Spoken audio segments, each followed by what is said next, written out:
And welcome to JingleCon 2023. I am Nathan ASMR, and I'm joined by the talented crew of the TingleCon staff. We have FamCam ASMR, we've Hello. got Tingle Smith ASMR, we've got Amy K Hello. ASMR, and Shiver Me Tingles ASMR. Welcome, everybody. And welcome, everybody in the chat. We really appreciate having you here. Happy holidays, whichever holiday it is that you're celebrating. So, that all said, I think it's been a couple months since we last saw you. Things have been lots happened, I feel like. Oh yeah. Um oh yeah, it's an understatement. Well, today we have pretty much a couple days lined up here, and I think be a great time to just jump into Keith and Keith letting us know what do we have in store for this weekend. What can everyone be looking forward to for this holiday JingleCon? ASMR, of course. Well, let me tell you.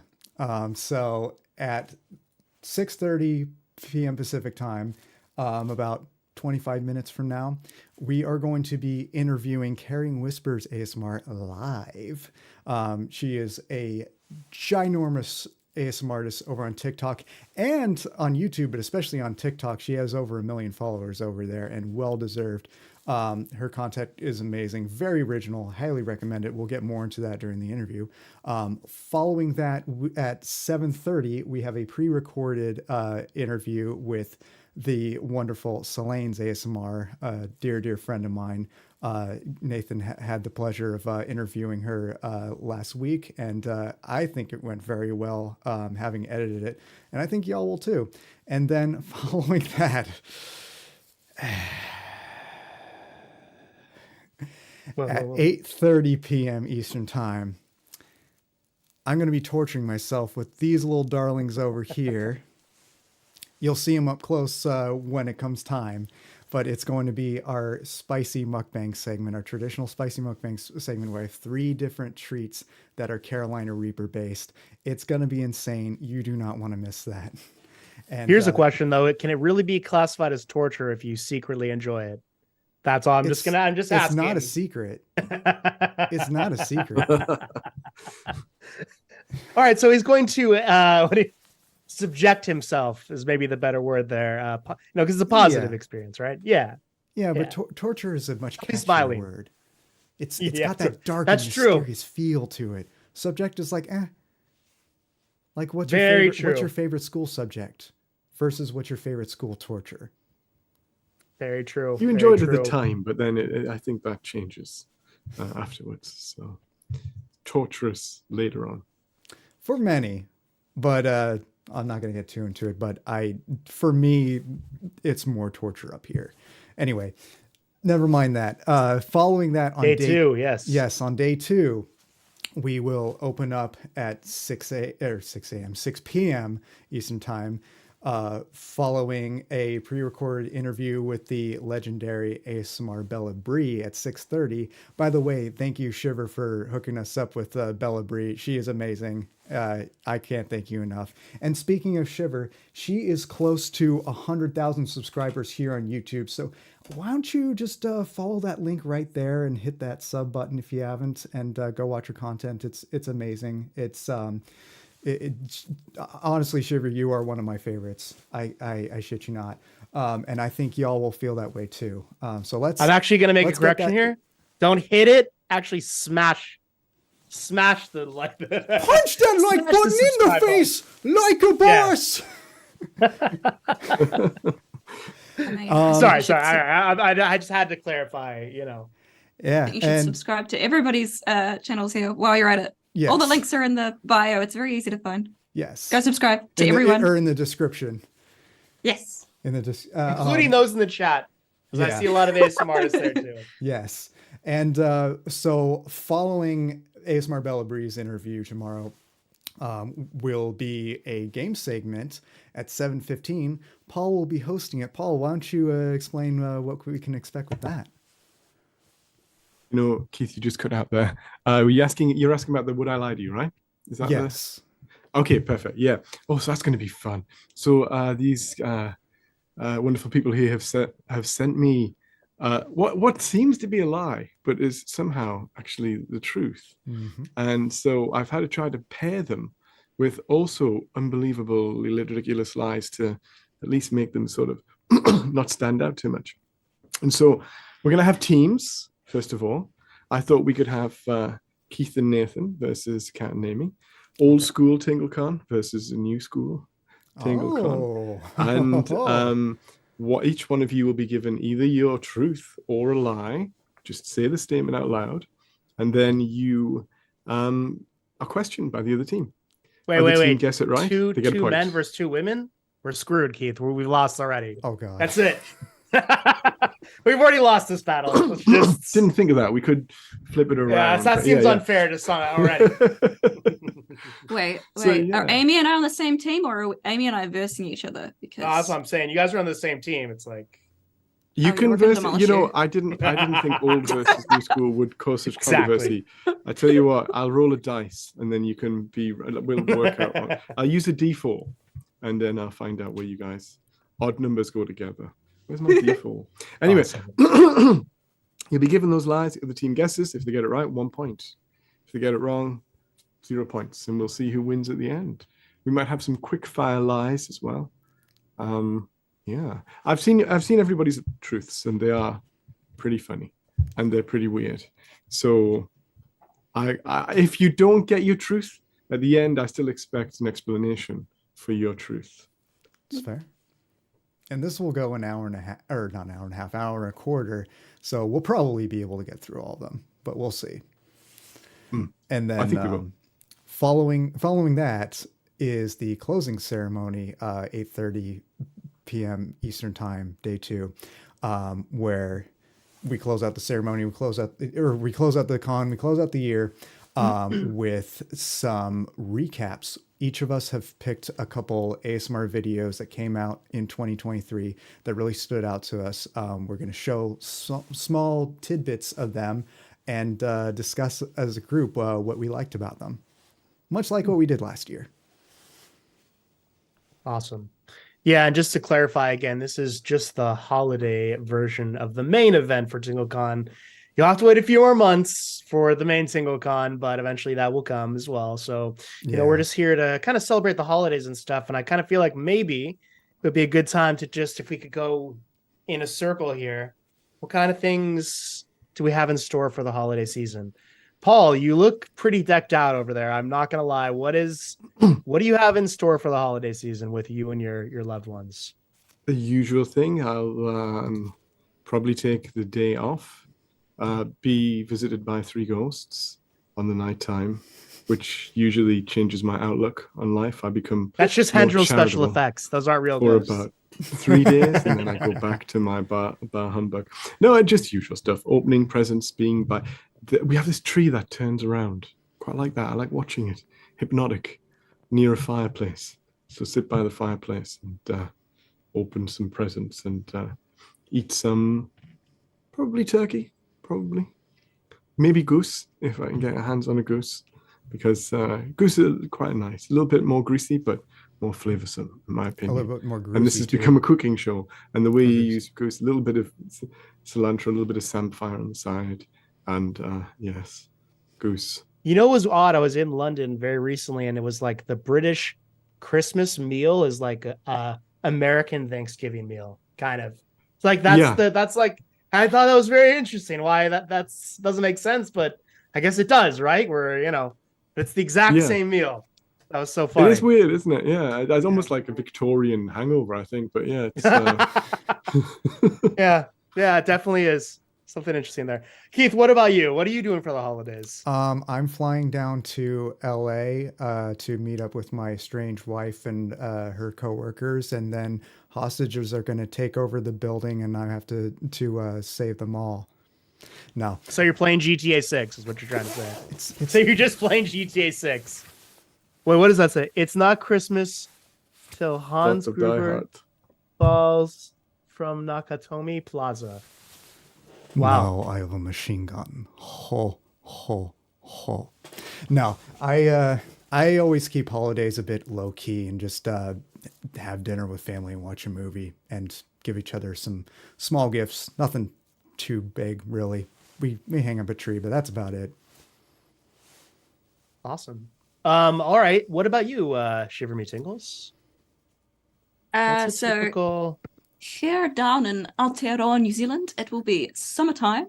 So I myself am going further into the southern parts of the country. I have a mountain climb planned. I have a bushwalk planned. I have lots of beach visits planned for the next 2 weeks over Christmas, and it's going to be great. That sounds awesome. I'm going to go climb my favorite mountain and go sit up top and have an ego death and then rethink my life decisions like I did 3 years ago, and then come back down again and be super enlightened for about, I don't know, an hour, and then make all the other mistakes I made for the rest of the year. All right, that's wow. what we're doing. So an honest Christmas. A very honest Christmas. Yeah. The following Christmas is rated H for honest. And enjoying the sun and trying not to burn my body into a crisp. But yeah, basically summer. I'm doing summer. Yep. Yeah. I feel like you have the same problem that a couple of us have here in Florida. It's not a cold Christmas. It's a tropical Christmas. You got to prepare yourself for that. Amy K, what about you? What are you doing for the holidays? Wow, it's difficult to go after that one. Sounds like so much fun down there. Yeah, so nothing too special, really. You know, just Christmas, maybe drive around, look at Christmas lights. Crossing our fingers that we can get a honey baked ham this year, because those sell out real quick, you know. But other than that, just like opening presents, just enjoying family. Yeah. Awesome. And for myself, yeah, I'm going to be doing the same thing. I'm going to spend time with the family. You know, I've been traveling too much, so not traveling will be my plan for the holidays. Just relax, get some YouTube videos edited. You know, the classic Christmas, grinding on YouTube videos for 12 hours a day in a dark room of sadness. That's my Christmas. But no, yeah, but I'll be enjoying myself, and plus I am half Jewish, so I celebrate both. So I also will be I'm celebrating a little Passover here. I'm sorry, Hanukkah. Excuse me, I can't. A terrible Jew. Hanukkah. Excuse me. We'll let that pass over us. Yeah, you let that pass. My rabbi will judge me. Please don't judge me too hard. But yeah, that's pretty much the plan. Yeah, nothing too crazy. And with that said, we do have a couple comments in the chat. Let's see here. We have multiple strong minds ASMR who is here, who says a lot of stuff. I feel bad, guys. We missed a bunch of these comments here, but the one I'm just seeing here, my dog Dexter says hello. That just, you know, I love dogs, so it always speaks to me. Peppered ASMR, happy holidays. We have Gracie B ASMR, who's excited to see. Looks like Keith suffer pain from the mukbang. Here for the pain. Anybody else here? That's pretty much the main comments. And I think I saw Lunar Blossom in there as well. Yeah. So welcome everybody. It's great to have you. And hope you're all doing really well. Yeah, absolutely. And that all said, I think we've got about 10 more minutes here. So if anyone has any questions or any thoughts about the holidays or what they want to see, we have a comment here. Multiple Strong Minds says it's definitely a cold Christmas here in Wales. Oh, Wales. Lovely. That definitely does sound like a cold Christmas. I'm not going to lie. Yeah, I was just over there. It's like 20 degrees. So stay warm, my friend. I'm sending Celsius? some of that Miami sunshine over your way. 20 degrees Fahrenheit. That's not Celsius. Yeah, 20 degrees Celsius. Yeah. Fahrenheit for sure. That's one it's thing. Great what is that in Celsius? Yeah. Oh, in Celsius, that's like what? Below? Be like 0, negative something. -1, -2. Yeah, -2, no somewhere in there. Oh, tropical then. Nobody knows. Yes, that is a Charlie Brown Christmas tree in the background. I killed it. Oh, Keith, can we see that? Charlie Brown Christmas tree? Yes. So. Because it does look pretty. It's also yeah, I remember controller. What a nice, yeah, that's Death great. Eater. I love it. Oh, And Zero from Nightmare Before Christmas. that's cute. And is that an Xbox controller? Yeah. Some coworkers. That's gave me cool. that. That's pretty sweet. Yeah. Pretty sweet. Yeah. Is that your main house Christmas tree right there? It is. It's my main. Where are the house. presents? How are the presents going to fit Yeah. into Those there? are the though? That's presents my right question. there. It's a Oh, gift, all right. It's a then. gift to all of us. Stick around for a few more hours, and you'll get that gift of seeing me subject/torture When it's all myself to peppers, spice. you can fit it. Yeah. Yeah, when it's all peppers, it fits under the tree. That's for sure. You wouldn't want it to be that much. We have another comment here. Oh, it's That gonna is be cold. that much. I'm praying for your stomach. Praying for that ulcer to not happen. Yeah, Keith, that was really cool. That was cool. A lot of people are saying that was cool. Controller ornament, I love it. I agree. Yeah. I feel sad I didn't get a tree this year. I have a new dog, and the dog, he steals like so much little, like, nibbles on so many little things that I don't like trust him with the tree around. I just know he's gonna knock it down or take an ornament out or something. It's too risky this year. Too risky. But usually I've got one. How about the rest of you guys? You usually have a tree? Paul, is that your real tree right there behind you? God, I wish. How wonderful would that be if this was? I Yes, mean, it would be proper. It would be proper. Don't get houses like this in America, though, do you? I don't think No. you get houses like this in the 21st century. No. But Not would millennials you or give up? Zoomers. Would you give up electricity for a house like that? That's the.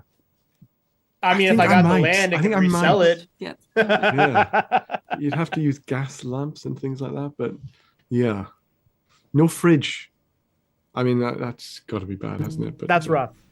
Yeah, Yeah. that's not really that great. Gracie B says I lost an Ewok ornament to a dog one year. Oh. Rip Wicked. No. Poor guy. Poor guy. Yep. Definitely. I've got to be careful with those dogs around the Christmas season. This is Always gonna- up to shenanigans. This is going to be absolute blasphemy to a lot of y'all, but Return of the Jedi is my favorite Star Wars film solely because of the Ewoks. Ewoks Fair. are very Fair. adorable. I respect that. We've got to. Mine's the first one because of Jar Jar Binks. No, I'm just kidding. That's not the reason.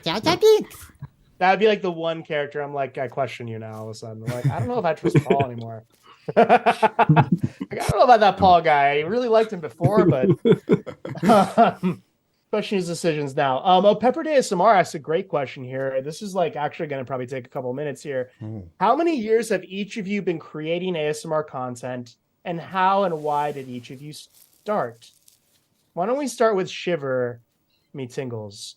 How many years have you been creating ASMR, and how did you and how and why? It's basically your ASMR life story. Basically, I Okay. think is what they're curious about. I think years active making ASMR, it's probably like 4 or 5 years, but I started making ASMR like 10 years ago now at this point. And then I did it for about a year and a half, and then I stopped to go do my degree and go get a human job, I guess. And then after COVID, I came back and started making ASMR again. So 3 years. And why did I start? I guess I don't actually have a good reason why I started in the first place, because it wasn't really a thing. It's just kind of doing it because everybody else that I was watching was doing it, because it was a fun idea, I guess. And the reason I went back is because I didn't have a job because of COVID. So I did this instead. And it works for me. So yeah. Perfect. Amy K, what about you? How long have you been making ASMR, and I had to why did you actually begin? like check my videos. The oldest looks like 5 years. It says 5 years ago. So 5 years ago, I guess. Wow. Yeah. I started because I liked ASMR and I needed a hobby. And my mental health was bad and it made me happy. And that's really just how it started. Yeah. It never stopped. For better or for worse, damn you, Yeah. YouTube. Yeah. The algorithm, that algorithm. Tinglesmith, what about you? How long have you been making ASMR, and what drove you to do it? 4 years now, continuously, I think. I don't know why I did it. It's like weird, isn't it? Why does anybody do anything? But I think because I did enjoy it, and I saw people doing the role play stuff, and I thought, this is fun. I would like to do that. I don't think there were very many men doing role plays at the time. So I thought, you know what? I didn't see And I was like, I'm looking for. Well, there weren't that many role plays there, but I was looking for role plays. Now I couldn't see a void camp test, and I always wanted to have a void camp test, so I did a void camp test, which was my first ever video, and then I released it like 12 months later. I'm very bad Very at Paul of releasing you. things. Yeah, it's very Yeah. Tingle Smith of you. I wish I had that discipline. FamCam, what about you? Are you how long have you been making ASMR, and what drove you to begin doing it? 5 years ago, and Cliff Notes version, I have the worst insomnia of everyone I know by a long shot, a painful long shot. And about a year before, I came across a video by Review Tech USA where he did an ASMR unboxing of the NES Classic. And I thought it was so relaxing. And he explained in the video that he likes ASMR because they put him to sleep, because he doesn't normally do ASMR, but he did a couple of them. That was one of them. And so I did a bit of a deep dive of actual ASMR artists, for lack of a better way to put it. And I just kept going and going and going and going. And it helped me so damn much. Like, words can't describe how. And I've always loved creativity. I always loved making videos for fun. So I decided, you know what, why not do that, but also do ASMR, because I'd love to give back to the community. And I've been doing it ever since. Awesome. And for myself, I was in the class of 2019. That's how I like to say that. And for me, I just I've been following ASMR for ages. Really almost back to whispering community era. And I really wanted to do YouTube. And I was like, well, you know what? I really like ASMR. That's one thing I really like on YouTube. And it's maybe my most consumed content on YouTube besides news. So I was like, this seems like, and in the news, half the other side hates you. So I was like, I'd rather everyone likes me. So I think I'll do a thing that people like, which is ASMR. So I ended up doing that. And here I am, still sort of in and out, but I ended up getting a full-time job in YouTube because of ASMR. So it ended up now being like my full-time life is YouTube and ASMR. So I kind of had an interesting transition into that. We have one more question here because, guys, we only have a couple minutes left here, and then we're going to jump into our interview with is it Caring Whispers? Yeah, Caring Whispers. Caring Whispers ASMR. Excuse me, and with Keith there. So that'll be just in a few moments. So stand by. But we'll ask one last question to the panel here. Why don't we start with Amy K first? She was last a couple times there. When it comes to Christmas holidays, have you ever created videos only Christmas ASMR?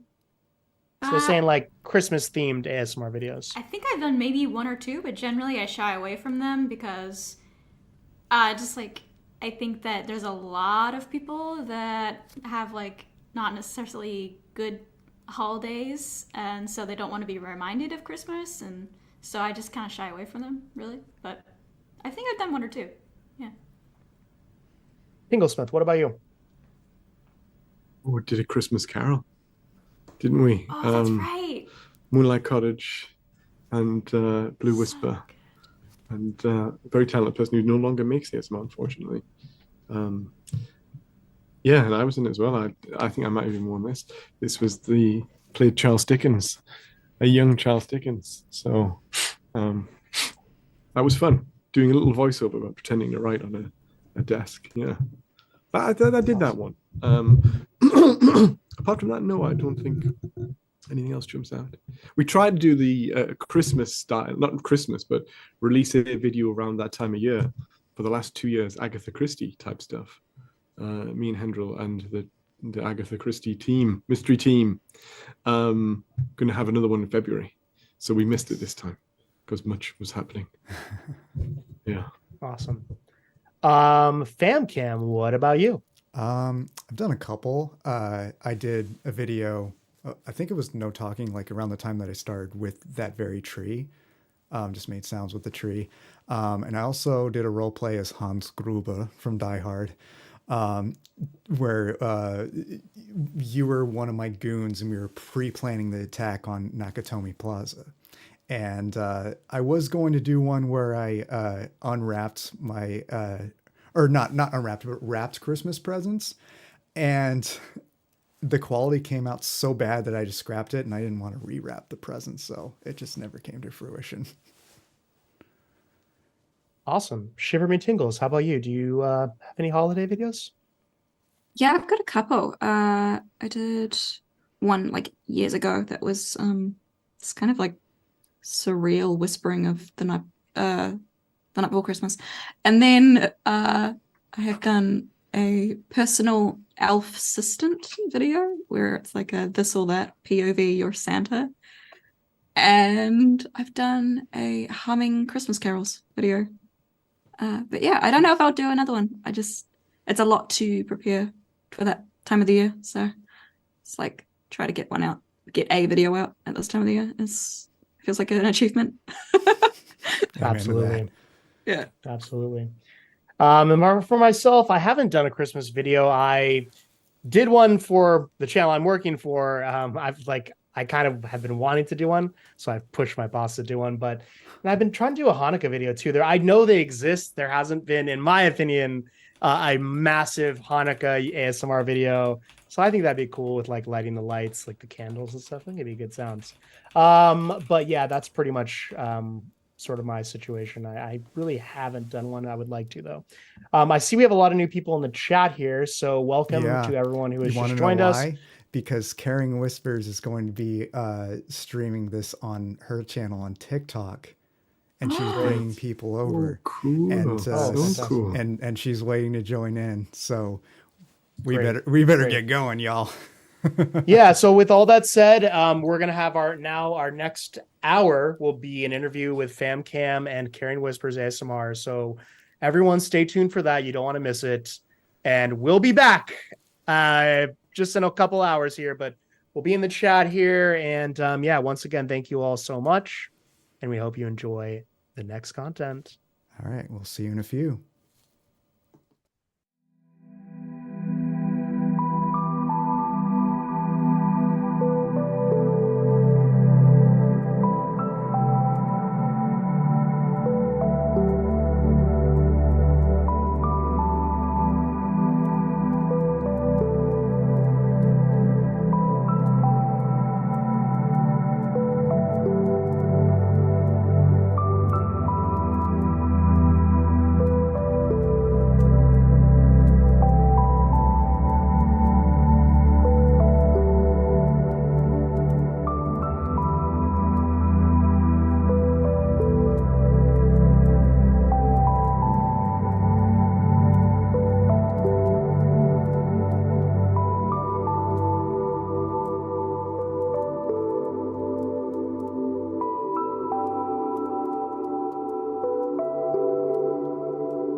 welcome back. And for those who are just joining, welcome. My name is FamCam ASMR, and we are joined here at JingleCon 2023 by none other than the absolutely amazing Caring Whispers ASMR.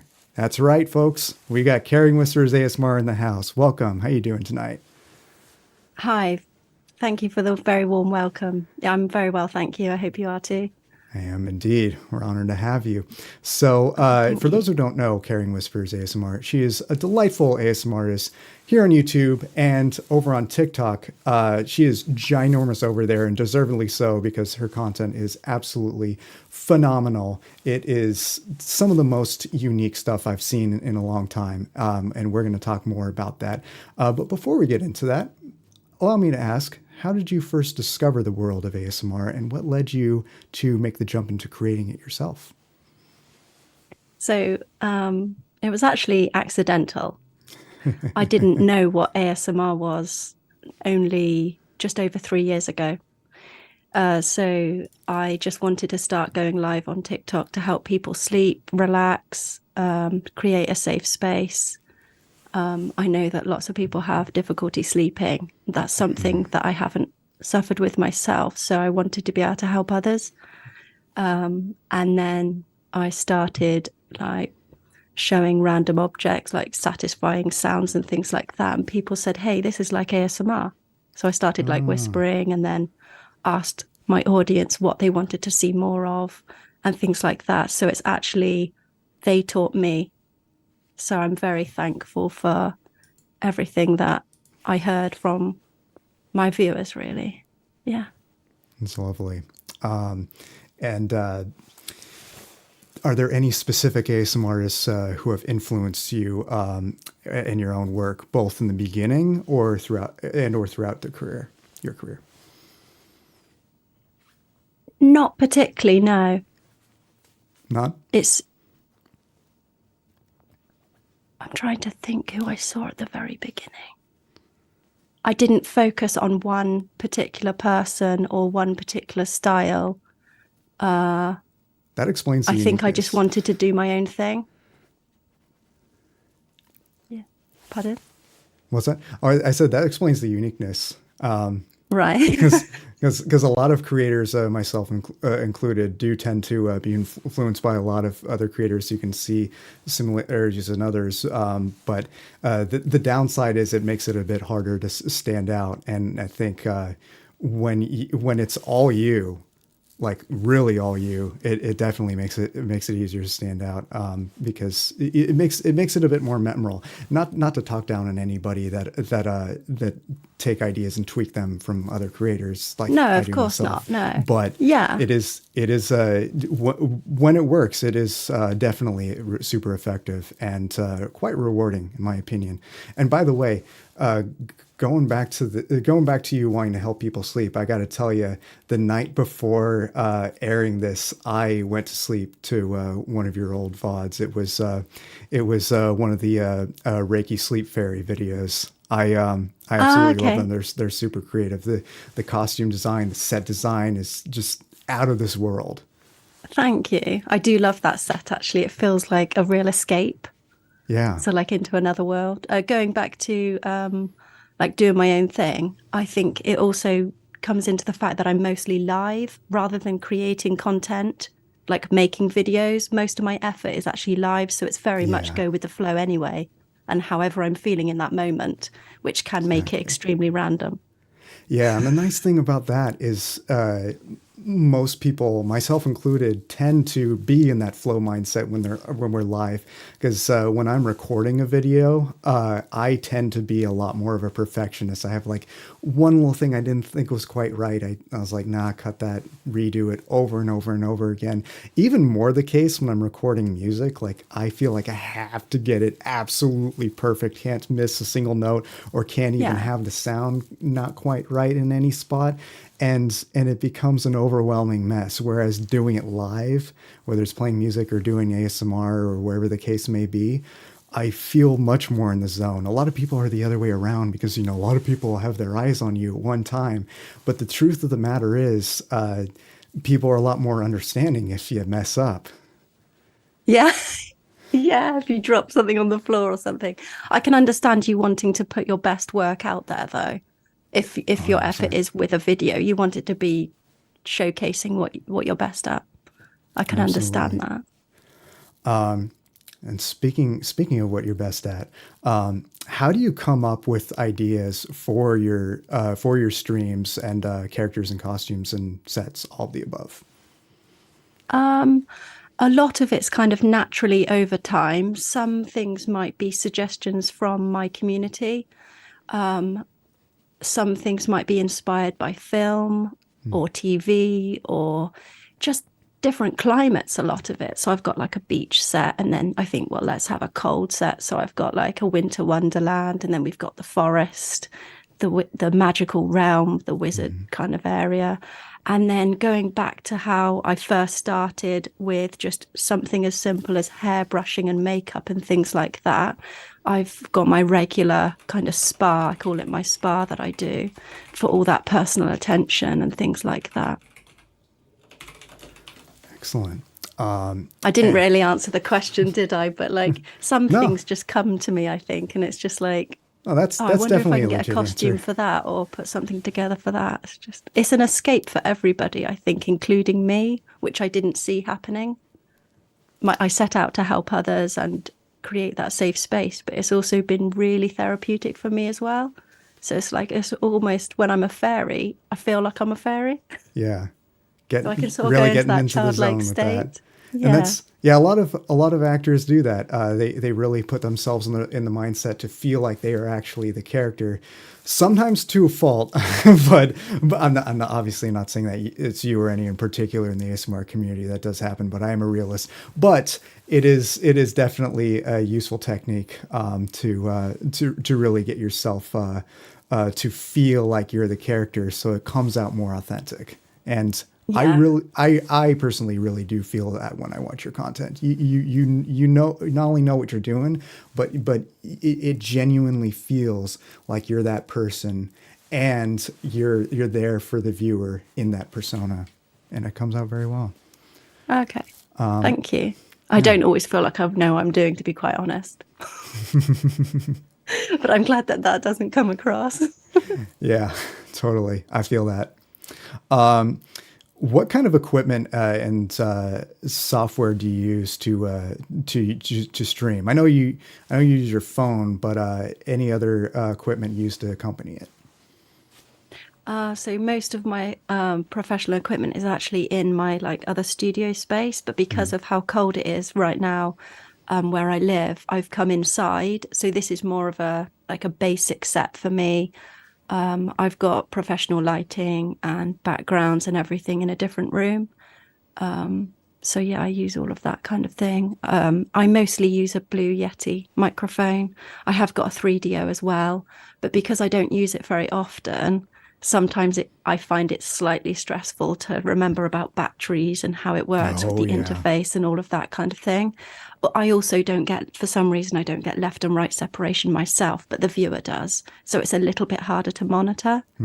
But yeah, other than that, I use a 3DO and just my iPhone, a different iPhone than this one, a slightly newer one, but and a slightly bigger one as well. But I'm not tech savvy, so if I was going to start streaming from a PC, I'd definitely need to talk to my brother or something. Well, hey, if you ever decide to, there are ups and downs for that. Yes, it's more complicated, but it definitely opens up a lot of room for a lot more control. We're streaming this through a PC, by the way. Right, okay. Yeah, but yeah, there's definitely pros and cons of Yeah. each. I think it's really clever if you're able to do that. So are you using a camera on top of the computer? Yeah, that right? I have a Lumix GH6 by Panasonic DSLR camera, and connecting to my PC through a Camlink 4K, connecting between the two with an HDMI cable. And I have a Lewitt LCT 440 mic that I'm talking to you all right now through my mixer, which I can't completely am blanking on the name of, but that's basically my setup, and we're Yeah, it's a lovely clear capturing this sound. all into OBS. Thank you. Yeah. So back to the topic of sets. How long would you say it takes on average to build a set and get into costume? And do you ever experience any challenges with that? I have, when I've done a brand new theme, something that's not already set up, I've spent longer on the theme by a mile than actually how long the live takes. It just Totally depends. A lot of my sets I do leave set up. So I've got to move a few things around, but it's not actually too bad because it's already ready to go, if that makes sense. The background's there, the lighting's there. There's a few props on the table. I've just got to move a few things. I've done it all different ways. Like when I first started, I'd change the background every time, or I'd move tables around. But I've got it to a stage where I've got about 5 different tables and about 5 different backgrounds, and then I can just hop from one to another without too much difficulty. But if I make a brand new set, like so, for example, when I did a chocolate factory theme, that took me most of the day. And then there's the cleanup afterwards. So it depends what I'm doing. Chocolate. But I do quite enjoy. enjoy. Yeah, I mean, I sometimes feel like I've already done the live as well. So it's like I almost feels like I've already done it because I thought it through in my head and planned it so much. But actually, sometimes when it takes less time and it's more just off the cuff, it kind of seems to go better rather than too much planning. But it just depends. But yeah, it can vary a lot, basically. It can vary a lot. Absolutely. Hours sometimes. Do you ever find yourself tripping on some of your props when they're put aside? Yes. Yes, all the time. Yeah, walking into stuff, tripping over things. Well, not actually tripping over, but I joke about it being a health and safety hazard. Totally. Yeah, cables and tables everywhere and moving chairs around. And oh yeah, I know. I definitely do. I don't have a lot of stuff lying around the house, thankfully, because I've done a massive declutter over the last year. But before that, that was my life. So I think I'm naturally quite messy as well. And if I can't see it, it's not there. So if I leave a space and I haven't tidied it up, I'll forget all about it till the next time I go in there. And then I'm like, oh no, what happened here? Oh yeah, that was me. It's like, so I just have to spend a whole day just tidying up and getting it back together. So that makes it a bit difficult. But so out of all the characters you've role played as, which would you say is your favorite and why? If you had to pick. I think the spa feels like home because when I first started going live, that was mostly what I was doing. I think I do really enjoy the other roles, but I've got to be completely in the zone for those roles, if that makes sense. Mm-hmm. So the fairy one, if I'm feeling, say, a little bit self-conscious or a little less confident that night, I might just feel too exposed in a leotard with wings on, looking like a fairy. So I may not do that theme that night. So I quite like having the flexibility of going with the flow with how I feel. But the spa, I feel I could always come back to at any point, really. Yeah. So possibly that. But I do like the quirky. I do like just going a bit crazy with different themes as well, if I feel like it. I think that's fun. Yeah. Absolutely.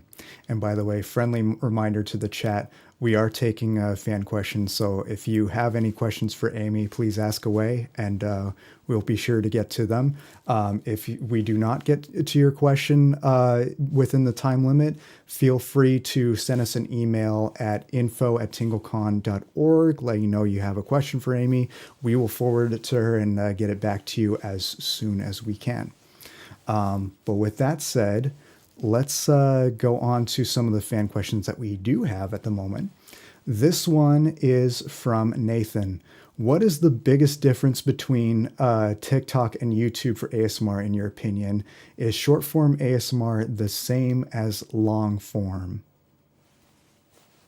Oh, I don't know if I'm qualified to answer that, to be honest, because I'm not as familiar with YouTube. So I'll upload my TikTok replays over to YouTube. But until, like, apart from ages ago, I haven't uploaded any new content just because of the time it takes and wanting to provide that safe space most nights on TikTok. That's a really hard question to answer because I guess it's different for everyone.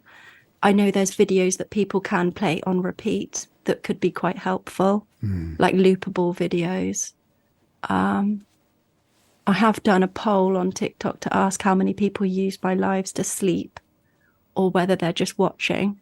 And I think the majority are using my lives to go to sleep, which works most of the time unless we have a mad, crazy moment, because we do sometimes. And then everyone's like, is this even ASMR? I'm like, it's not, but can we just go with it, please? Just for a minute. Can we just have a funny 5 minutes? You woke me up, Amy. I'm like, oh, sorry. That's kind of similar to how I experience over on Twitch. Even though I'm doing ASMR, I am a freaking hyena over there sometimes. Like there's actually a counter of how many times I've broken out into an uncontrollable laughing fit, and I try my best not to be too loud doing it. Okay. But I think, isn't that great if people can go to sleep with a smile as well? Like, yeah, exactly. So you can have the high of having a right old laugh, and then that almost like wears them out ready for sleep. Yeah, I think it kind of works. 100%. And it is definitely a challenge too, because you are trying to balance having as much fun as possible without being too bombastic for people to be able to relax and fall asleep. You really got to find that balance of being entertaining and engaging and being chill and relaxing. Yeah, it's quite hard to be calm all the time, to be honest. It's quite a struggle. Sometimes I don't force it, just go with whatever. Mm-hmm. And if people don't like it, they can go somewhere else or go to YouTube or something. Yep, 100%. So the next question is from Alice. One of your best triggers, she says, is the drawing game. How did you come up with it? The drawing game, yeah. So that's actually, it's a TikTok game that you can select, but rather than drawing on the screen with my finger so they guess what I'm drawing, I use, I've got this board here actually. I use this board. It's nothing, like, it's very basic. It just uses magnets. So, and that's the kind of sound. So I think people seem to really like it. There's a few people that say it wakes them up, and it's not that drawing game again, is it? Like, because it does seem popular. Yeah, that's the other thing. You can't please everybody when you're a content creator of every kind, and that's especially the case with ASMR, because some people absolutely love certain triggers and hate others, and then there's other people who are the exact opposite. Like mukbang is one of the most notorious examples of that. People either really, really, really, really, really love it, or really, really, really, really, really hate it. I am kind of like this. If this is a middle ground, I'm like probably here. I'm not a big fan of mukbang, but as a pepperhead, I absolutely enjoy it if it's spicy and funny. Which, by the way, y'all need to stick around to the end of this broadcast if you want to see me down some Carolina Reaper treats. It's going to be a lot of fun. But I digress. So yeah. Next question is from Tracy Ward. Tracy Ward has actually asked a couple of them.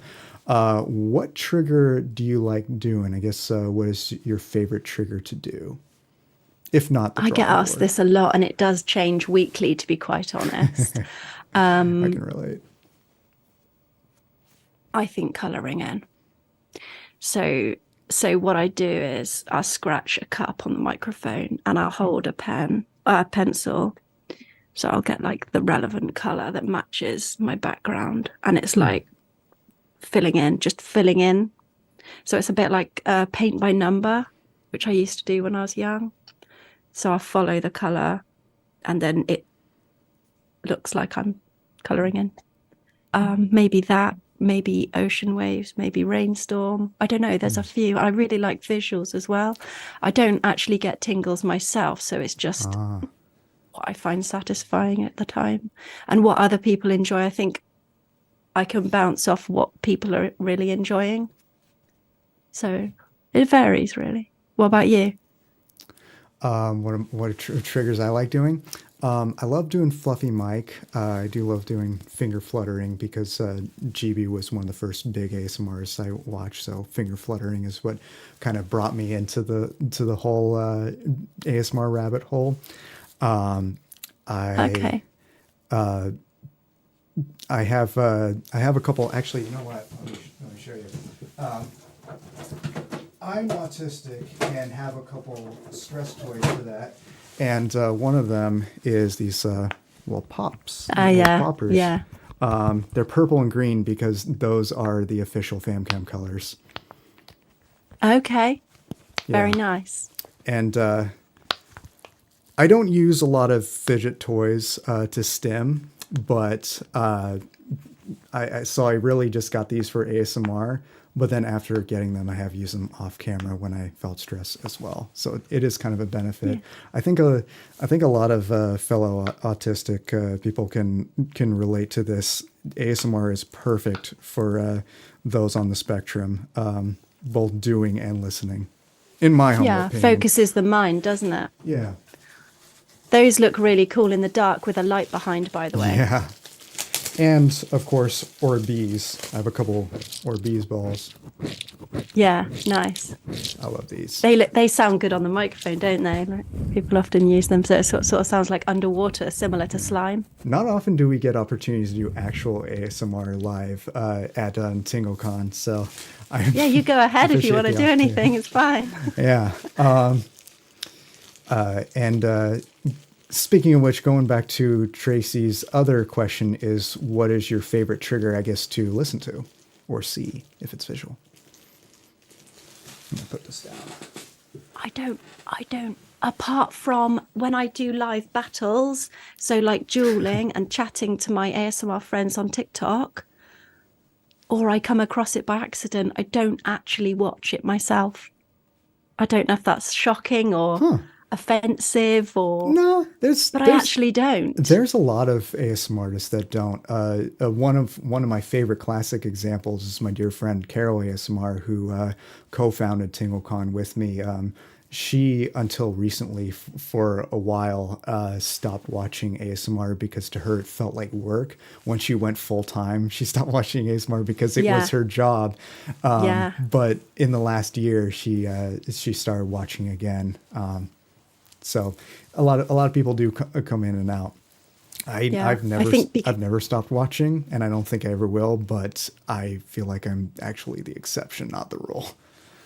Yeah, I guess it depends what ASMR means for you. Yeah. So if it's something that you've watched for years and it's helped you or whatever, then I suppose you're never going to want to kind of let go of that completely. You're always going to enjoy it. Whereas for me, it's kind of the other way around. I'm fairly new to it, really. Oh, really? How long have you... as you say, it can feel like work, or the screen time as well. I try not to have so much screen time when I'm not live because I'm live for so many hours. Yeah. How long have you been into ASMR and / doing ASMR? Only about 3 years. Oh, that's just over 3 years. Yeah. That's a decent amount of time. I've been doing it for about 5 years myself. Okay. Yeah, I guess I still feel a bit new to it in some ways. Yeah. Because some people have known about it for a long time, or if they've experienced tingles as a child and now there's a name for it, they've sort of known about it, but not what it was called or something, whereas I haven't had any of that. Yeah. So next question is from my dear friend Lunar Blossom ASMR, who y'all need to check out, by the way. She is amazing. Do your own triggers make you fall asleep? It took a long time for my own triggers to relax me, but they definitely do, especially the light triggers. When I turn the light off, it's like I just start yawning. So Like just one yawn you're after live, you're another. trying to avoid falling asleep in front of everybody. Yeah, I think I definitely wouldn't actually fall asleep, but I do get very relaxed. But that took a long time because of the concentration that I had to, obviously I still have to concentrate to a degree, but you can sort of let go and relax yourself as well, I think, which is really nice. Yeah, absolutely. I've actually one time did fall asleep a little bit while recording a video, and and actually like collapsed on the floor and then hit the wall behind me. I wish Oh dear. I wish I still had the footage. Did you keep that in the video or not? Or would No. people have been worried? It was around the time that I started, and I always cut things like that. But now I often keep bloopers in my videos and just turn the sound down so it's not so it doesn't wake people up to have that comedic effect. Actually, a recent example, I was just in New Zealand not long ago, and I took footage and pictures that I took and put it in a video and talked about it, and at one point there, I went bungee jumping and I did a mime imitation of me leaning forward, and my headphones got too close to the mic and got a feedback sound, scared the crap out of me. And I kept that in, but cut the sound out. Yeah, great. I even kept. Did you put it in slow-mo? Oh, that would have been good, but no. But I did also keep the part of me saying, note to self, keep it in because it's hilarious. Just cut the sound. I even kept that part in. That's great. Yeah. So Vicky Turner asks, we often see you snack during lives. Does it make you sleepy and hungry? It can do. It can do. I think I forget that I'm hungry because I'm concentrating on what I'm doing. And then all of a sudden it's like, yeah, I need to eat now. It's if there's like a 3 or 4 hour live. I think everybody's metabolism's a bit different as well, but I kind of eat little and often most of the time. Yeah, and I've been doing polls lately. I don't snack all the time in a live at all. I usually have my food afterwards. But I think I have actually done, like you said about mukbang, I have actually done like a whole live just eating, just like laying things out and having a few different things. And actually I had a couple of messages saying how much it had helped them. Like being able to eat something or something like that. So I think just to normalize the fact that I'm obviously streaming for hours, it's important to eat and drink and things like that. So I think it's just a normal human reminder, isn't it? It's not, I should, and I think my viewers care. The community actually care. So they wouldn't want me to be hungry. Yeah. So that's a really good point. But I've done like polls to see, do you want me to mute the microphone or not? And actually the majority last time said, keep it on. Yeah. Keep it on. And then I guess the people that don't want to be able to hear it can just put their volume down and they can visually see when I've finished eating anyway. So. Absolutely. And a lot of streamers will warn the audience that they're about to eat and to mute the sound on their end while it's happening, and then they can unmute when it's done. Like I don't eat on stream often, but I do a lot of spicy mukbang. As I will later on this broadcast, but usually what I do is I wave my hand like this to let everybody who muted know that it's safe to unmute, that the chewing is done. That's a good idea. That's a good signal. Yeah, I think I do that. Or I don't know what I did last time. I don't know. That's a really good idea though, because that's a really clear signal, isn't it? Yeah. Yeah. So Vicky Faley asks, and before I get to that, we have about 20 minutes left of our segment. So last call for fan questions. So if you have any more questions, get them in now. We'll be sure to get through them. But Vicky Faley asks, what do you most dislike doing? I guess like what trigger do you most dislike doing? Or something. I can't really answer that because if I disliked it that much, I just wouldn't do it. Yeah, totally. I don't think there's anything really. It's not like, oh no, I don't want to do that, because if that's the case, I'm not going to do it. Yeah. I don't do many mouth sounds at all, but that's because the majority of my audience don't want it. Same. I used to do a lot more mouth sounds, mostly the tongue clicking sound, but I have one of my closest friends in the community, Christopher Not Walking, is also one of my most loyal viewers on Twitch, and he hates tongue clicking with a passion. So I fight tooth and nail with my brain not to do it when he's around, because I do it naturally a lot. So it's a struggle, but I gotta look out for my boy, and anybody else who's like that. That's just one example, but that kind of illustrates how I feel about a lot of triggers that I do and not do, depending on who's around. It's tricky. Like I said, you can't please everybody, but we do try our best to appeal to a mass audience, and it's a challenge. Yeah. No, I mean, even spit painting, if my audience really wanted it, I would do it. But one of my moderators was almost sick once when I first did it. So let's not do that again. Yeah. To be honest, I didn't really understand the appeal of spit painting when it became a big thing either. I've never done it, but I've done a parody of it where I just dressed up as Bob Ross and had a mug and wrote squirrel spit on a piece of paper taped to it, and I just dipped some paintbrush in and painted your face. That's the spit painting. And it's like, that's a really good twist on it, actually, because it is still spit painting, isn't it? Yeah, spit the devil out literally. Because he's known for squirrels, so it has to be squirrel spit. It's the law, right? But yeah, that's the last of the fan questions that we have in the queue. While we wait for more questions to come in, let's move on with, let's talk future plans. Do you have any future goals or aspirations as an ASMR creator? Just to keep doing what I'm doing. I'd love to be verified one day. The blue tick would be amazing. You don't have the blue tick? No. Oh my God. No, at over 1 million followers? Yes, it's What's nothing the to do with requirement on follow TikTok? account, unfortunately. They're really strict on TikTok. So it's about how much media coverage you've had. So it's about, I mean, I've been spoken about on radio, but I think I'd actually have to be on television or something along those lines. Yeah. Damn. So if you can help me with that, let me know. Well, as TingleCon grows, we'll see what we can do for sure. TingleCon TV next, is it? TingleCon TV. I love it. That does have a nice ring to it, doesn't it? It does, yeah.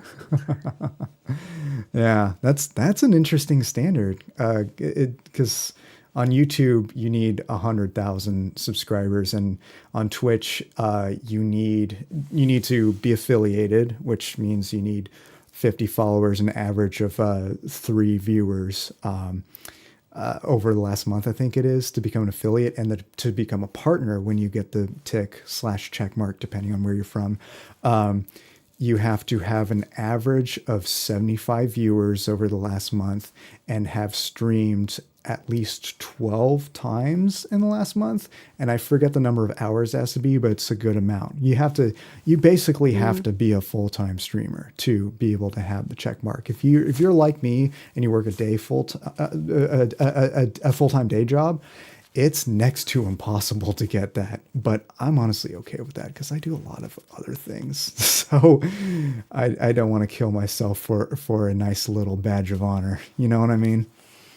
No, TikTok is not about the hours that you put in. Otherwise, I think I'd have it, to be quite honest, because I've really pushed TikTok. 100%. It's media coverage. Yeah. Yeah. So we got a couple more questions. Tommy Strand Melberg asks, "What is your favorite food?" Oh, that's difficult because I like everything. I really like everything. My absolute number one favorite is no longer available because I do like the Burger King bean burger meal, and that is not a thing anymore, unfortunately. I'm veggie, but I'll eat like everything. I love an Indian takeaway. Indian is my absolute favorite cuisine. Did we just become best friends? Maybe. Seriously, I've been vegan for over a decade. Have you? Yeah. Yeah, no, what else do I like? I like roast dinners. I don't know, everything. Beans on toast. Yeah. Oh yeah. Especially baked beans on toast. My God. Yeah, baked beans on toast with grated cheese, like melted into it, pepper, Oh my bit of God. chili pepper. I don't know. I need Yeah, that. I like everything. I need that. Dicky toffee pudding, coconut ice cream. I don't know. I could name loads of things. Profiteroles. Yes. So let's see what else we got. We got another one from Tracy Ward. What do your friends feel about you doing ASMR, and do they watch you? A few of my friends have watched me. I don't know if I've asked them what they feel about it. I think they have told me that they're proud. This is my friends specifically, is it? Yeah. Yeah. Yeah, I think when I see them, I don't necessarily talk about it a lot. It's just if they ask or if it comes up, they'll say like, "How's it going?" and things, and they think it's cool, and they're supportive. Yeah. Yeah. That's good. Yeah. A couple of them watch me sometimes. Yeah. Like I forget that they would sometimes watch me, so I'm like, "Oh no, you saw that." I can totally relate. Some of my friends and my own family watches me. My mom is probably watching right now, actually. Hi, Mom. Hello, fam cam's mum. Mom Cam. Let's see. That's really nice. Yeah. Yeah, she's one of my biggest fans, easily. That's lovely. Yeah. In fact, my dad too. I have a whole series I started recently called Disappointed Father Roleplay, where it's kind of half based on my dad, but also based on all the crazy crap that I've seen friends of mine do as a kid. And so Right. you are that kid, and I'm reading off all the things that the teacher called me and said that you did and got in trouble for. And almost all of them are based on things I've actually seen happen as a kid. Right. Okay. Yeah. Disappointed is the worst, isn't it? It's worse than being cross. I'm not cross. I'm disappointed. That's the worst. Oh, but maybe at some point, I will be cross in one of those if I can remember anything insane enough, but we shall see. Sarah Jandro, I think I said that right. If not, I apologize. Asks, what would be good advice for somebody wanting to start ASMR? I would say just be yourself, do what you enjoy, listen to your audience, but stay in control. That's it, Well really, said. I think. Well said.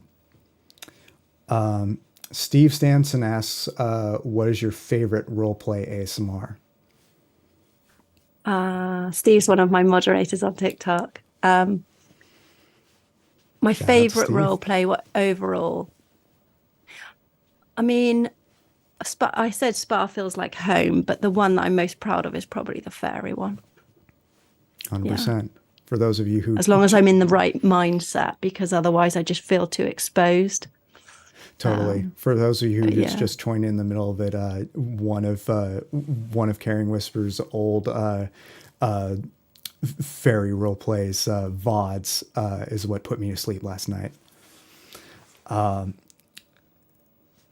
White Werewolf 18 asks, what got you starting doing ASMR? We covered that a little bit, but is there anything we didn't talk about that you want to discuss regarding that? Yeah, no, I don't mind repeating that. Sure. Yeah, it was like by accident. So I started going live on TikTok to create a safe space, help people sleep, and it just turned into ASMR slowly. It just like developed into it, kind of thing. Yeah. So it was kind of by accident, non-intentional. Yeah. Unintentional ASMR in another sense. Yeah. Well, it really was to start with, because I didn't have a microphone or anything, and it was just randomly rustling around in boxes and things. So, yeah. Looking at objects on a tray and then just looking at the texture and the color, and yeah. We kind of covered this next one, but maybe we could deep dive in a little more. Is there any triggers you really don't like yourself? By To do or to Fairly. listen to? I guess either one. I don't know really. Yeah. I don't think I could. I don't think I'd be able to watch too much of mouth sounds Yeah. or eating, depending on how they're eating. Yeah, totally. I think it if really it's it's really varies. slushy. I can't stand that. Like Yeah. saliva is one of my biggest icks. I hate using that word, but it is one of my biggest icks. Like seeing somebody drool, seeing somebody swish around. I can't stand that at all. So like I can handle somebody eating, but if like they're putting a lot of emphasis with like the biological aspects of it, for lack of a better way to put it, that's where I draw the line. Yeah, fair enough. Space asks, do you throw a lot of things away that you would have used for ASMR that you're not happy with? That's a good question. Okay, so like a declutter, and I think, oh, I shouldn't have got rid of that. Is Yeah. that what they mean? Not that I can think of. But I think that's because I'm a bit forgetful. So there probably is. There probably are things that I've got rid of that I maybe shouldn't have done, but I can't think of anything off the top of my head. Or I've probably got 4 others in a different color, so it's fine. Totally. Simply Maisha asks, who is your favorite ASMR YouTuber / TikToker? I can't. I've got a few favorite kind of friends that I duel with and things like that. So I'm actually not going to say. There's All probably because I might forget someone when I'm saying it, and I totally relate. That's why I hate doing lists of shout outs, because I too always forget somebody and Yeah. feel bad. So Yeah. it is one of those things. And sometimes when I do, I like to follow up with some more people. Like I just want to include everybody. it's a difficult one, isn't it? Yeah, it's tough. It's so tough. Yeah. So I'd rather stay on the safer side and just not. People can 100%. probably tell from my interactions when I do the live dueling, and they can probably tell. Yeah, totally. Alice asks, she does a drawing game in her lives. How did she come up with it? Yeah, so that's with the board. So it's a TikTok feature, like a game, an inbuilt game in TikTok, that like an interactive game, so people can guess what I'm drawing. And I just choose to use the board rather than drawing on the screen. But I do really enjoy it. I have to draw backwards, but for some reason my brain works because I'm doing it that way. So if I was trying to draw backwards that way, I would struggle. But because I'm holding it, I don't know, something seems to work. Yeah. Absolutely. It's the whole But so name. it is a TikTok feature. I didn't come up with it. I just chose to use a board instead. Yeah. It's definitely a lot cozier, in my opinion. Maybe because I'm a bit old fashioned. I don't know. What's cozier? Sorry. Using a board rather than drawing on the screen. Okay. Yeah. Yeah. And it saves lots of paper rather than, I think maybe I've used paper in the past, but then it would be a lot of paper. Yeah. So the magnet board kind of makes sense. Before we go to the next question, I want to point out when Simply Maisha asked who's your favorite ASMR YouTuber / TikToker, our very own Tingle Smith answered, "It's Famcam, surely." Oh, is that what I was supposed to say? That's what in Paul's mind. Right. Thank you, Paul. But yeah. Anyway, all kidding aside, Joshua, that is my Paul impression, by the way. Joshua asks, can you ask if she can do an ice cream role play soon? Right. Are they asking that because I cried last time I tried to make ice cream? I think it was the last time or it was the time before. It was basically milkshake. And I took it so seriously. I was all dressed up. I took ages with the set. I really wanted to make ice cream for my viewers. And it just came out I of cried milkshake. because I couldn't do it. You know, I can relate because recently I tried to make lentil loaf, and usually it comes out great. But this last time, I was so distracted with a bunch of other things I was juggling, so I overcooked the lentils and they were too mushy, and the lentil loaf basically turned into lentil soup, which I love lentil soup, but I wanted to make a loaf. It is what it is. But yeah. But yeah, maybe I'll do it again. But I'll probably have a tub of ice cream rather than, because I bought an actual ice cream machine, and you can get the ice cream rolls where you scrape it, and it looks really easy, and it's not. It's really difficult. That's a good metaphor. I thought I can do that, no problem. Nope, really difficult. 100%. That's a really good metaphor for life. Most things that, especially when it comes to being a YouTuber, TikToker, Twitch streamer, nobody says Twitcher because that sounds terrible. But a lot of people want to get into it because it seems like it's much easier. And Nathan pointed this out in his interview with Selene, which we'll see in a bit, that they think it's easier. It's a lot less work than a day job. Not the case at all. No, it is also a lot of work.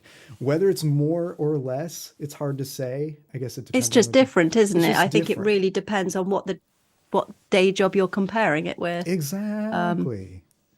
Exactly.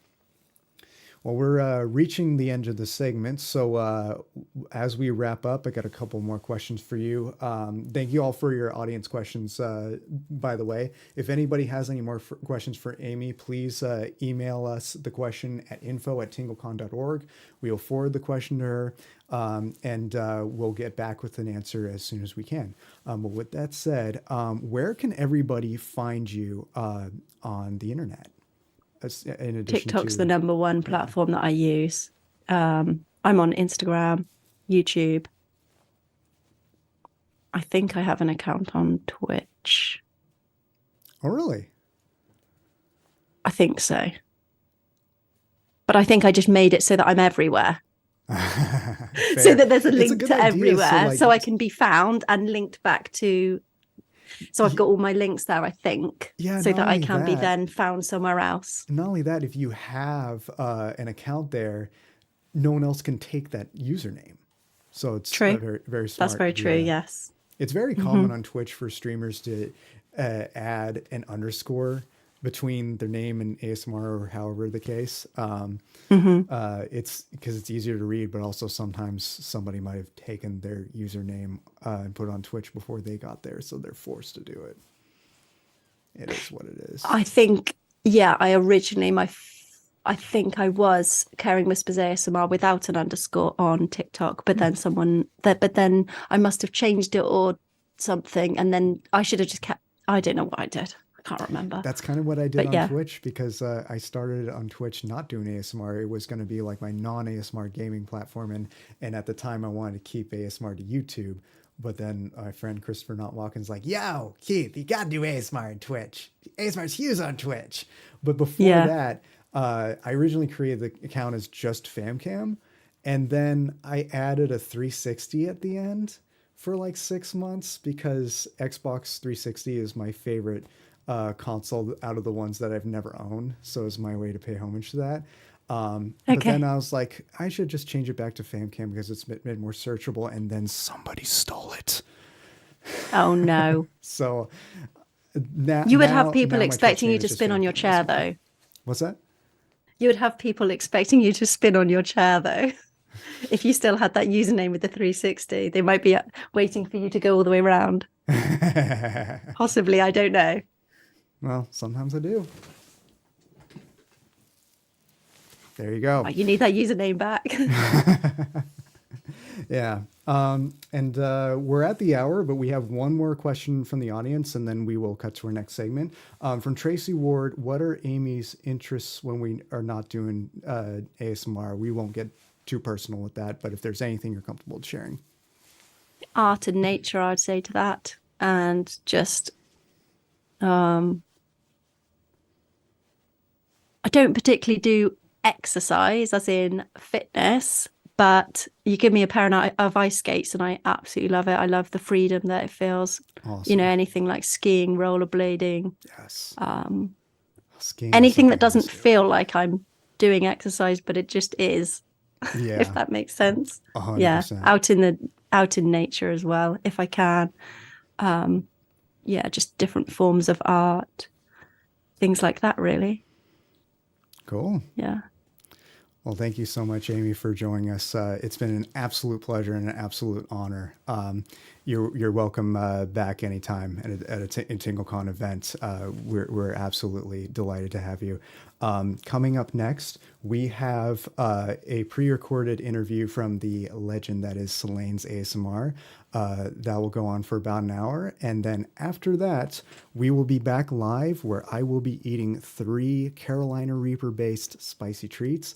Stick around. You don't want to miss that. It's going to be a lot of fun. We're all going to have a good laugh and we're going to have a good time together. But with that said, thank you so much, Amy. We will see you again soon. Stay chill. Thank you very much. Nice to meet you. Nice to meet you Thank too. you for having me. Thanks to all the viewers as well. Bye. Bye.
Hey there, everyone, and welcome to JingleCon 2023. I am Nathan ASMR, and I'm joined by the very talented Selene ASMR. And I'm here in a bit of a white room.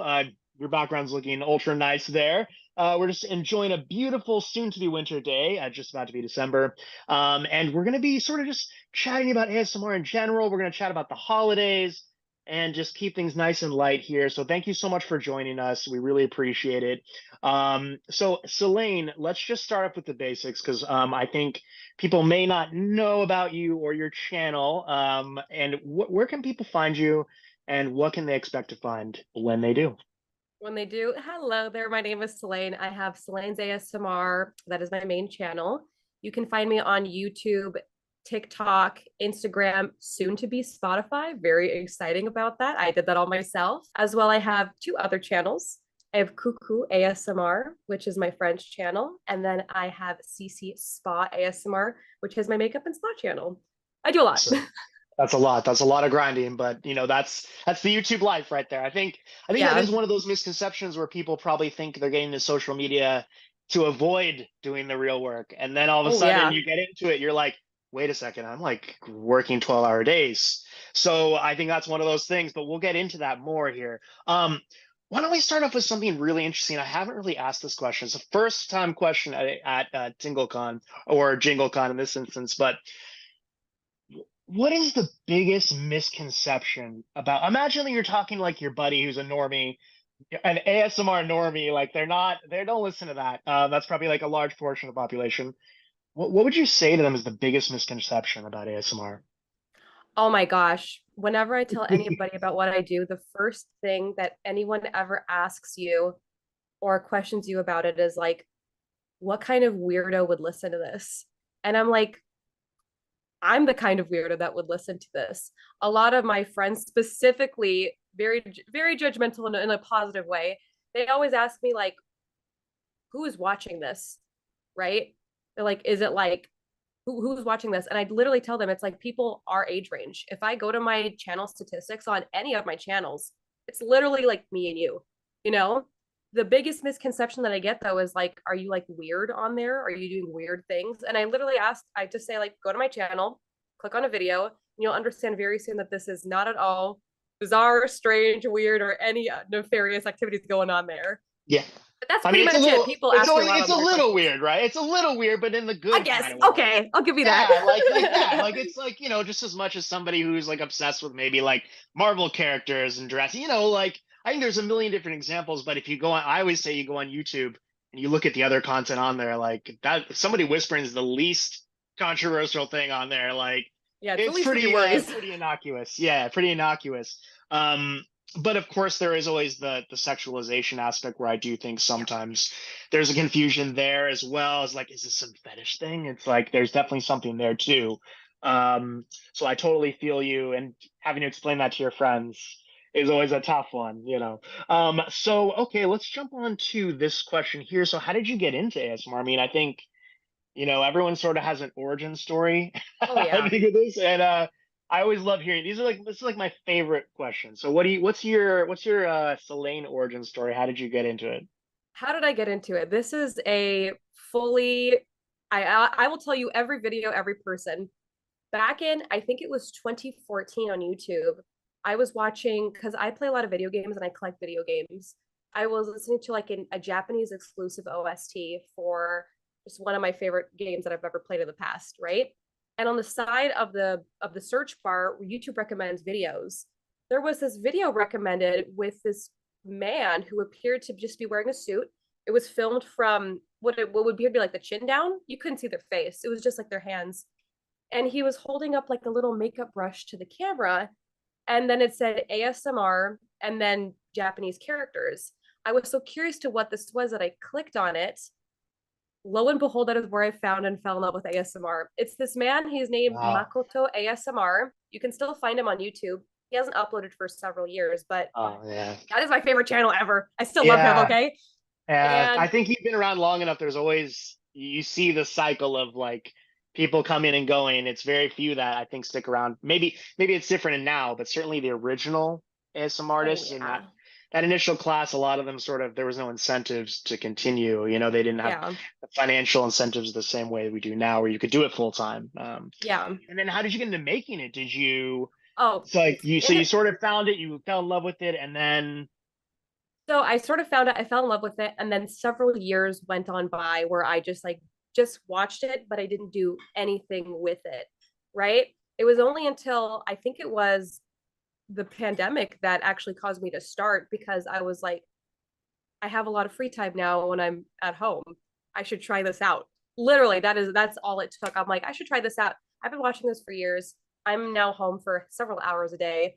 I should try this because I love it so much. And at first it's always like bumpy, not even sure what you're doing. I was reading like stories in French. I had no clue what was going on. And then I started seeing what my peers were doing, because I'm like, I'm not growing at all. What should I be doing that people like that I think I could get into? So I looked up, because all the ASMR that I was watching at that time was like not in English. It was all Japanese. I thought it was just exclusively Japanese. I had not even researched that it was in English well, which is probably failure at step one, failure to launch for that. I looked it up and I'm like, oh, people really like medical stuff. People really like, specifically, they love like hair care or scalp treatments and stuff. That's what they seem to be liking. So I started making stuff like that afterwards. That's literally how it started. I probably should have looked it up for like English creators, but I was more like, I like this guy. yes, of course. Yeah, you I do think a lot of creators tend to make what they like, you know. I think that's the Yeah. way to start. Obviously, that's probably true in any art form in a Oh way. yeah. You know, but it is tough. I think that's it definitely changes because I think you start with that classic and you got to start moving into the other more exotic things. So Yeah. I'm guessing you've seen a few trends. So you've been making it for a couple years here. So is it 2019? Is that the birth of your channel? Are I you think so. I think yeah, so. If I yeah. go back on my channel and I hit like oldest, that's definitely where it started. I'll tell you that Okay, much. great, perfect. That's when I started as well. I think there's a lot of people. I think almost everyone in TingleCon staff is somewhere right around there as well. Right around there. Um, yeah, absolutely. I think that was like a pivotal moment when the pandemic sort of began and people are starting to like get serious about it. But I'm guessing you've seen a few trends come and go. What's some of what's some of your favorite or least favorite ASMR trends that you've seen? Oh my gosh. Okay. I have three in particular that I can point off at the top of my head. There was this trend, I think a year and a half ago, specifically, it got really popular on YouTube and TikTok just because they were like the biggest social media at the time. It's when people would do like the joke ASMR and they would start like taking cheese graters and grate it on top of the Blue Yeti, or they would like take a bucket, like almost like cartoon, right? And they Oh, would yeah. hit the bucket to make the crazy sounds. At first I thought it was a real video because they'll pretend it's a real video to begin with, and then your ears are blasted with this like insane noise. I thought that was funny. It's definitely parody. I loved Yeah, it. But at yeah, the same time, I was like, oh my God, I did not expect that, right? yeah, The yeah. second one I would say would be one of the worst trends. Oh, gosh. Oh, I have a problem with it. Yeah, I think lay it out. it's people who over excessively eat too much. And the reason Mm. why I have a problem with it is because I sometimes think that they're throwing the food away, and I don't like when people waste food. That's my weird thing. I like if you're eating it all and I see that in the video, okay. If there's cuts in there, I'm suspicious where that food is Yeah, going, and yeah. I'm hoping it's in a Tupperware or something. I don't think so. I don't know. I don't know the way they I don't that know. I gets don't know. messed up. I don't know though. So you see like Nico Cotto avocado, you see how he messes Yeah. with that food. I don't well maybe he eats it actually. That maybe I he don't know. See, actually I don't know. For any of them, like I think one of the biggest mukbang creators is oh my gosh, what is his name? He always wears a hat. Zach Choi. Zach Choi. Zach Choi. Actually. I know for him, it almost seems like he's consuming like a significant amount of food. And I always wonder, like, is he eating this food or is there like a bucket or like a little Tupperware or something that he's like secretly putting like a little slice into? I don't know. 100%. I actually know, like in the eating, because I sort of am. We're in the eating YouTube adjacent channel over here, and there was a huge controversy with with a fellow creator who like they have eating contests, and like Yeah. there's a technique where you eat it and then you like take the napkin and go like, and like it's Oh, like, and then and then you go to the bathroom. You're like, I actually have to go to the bathroom, and then you just and like this person had a huge controversy because it's like, did they really eat it? And then like yeah, you read the comments and like, oh, she's not a true eater. Like she's not. like eating it. Yeah.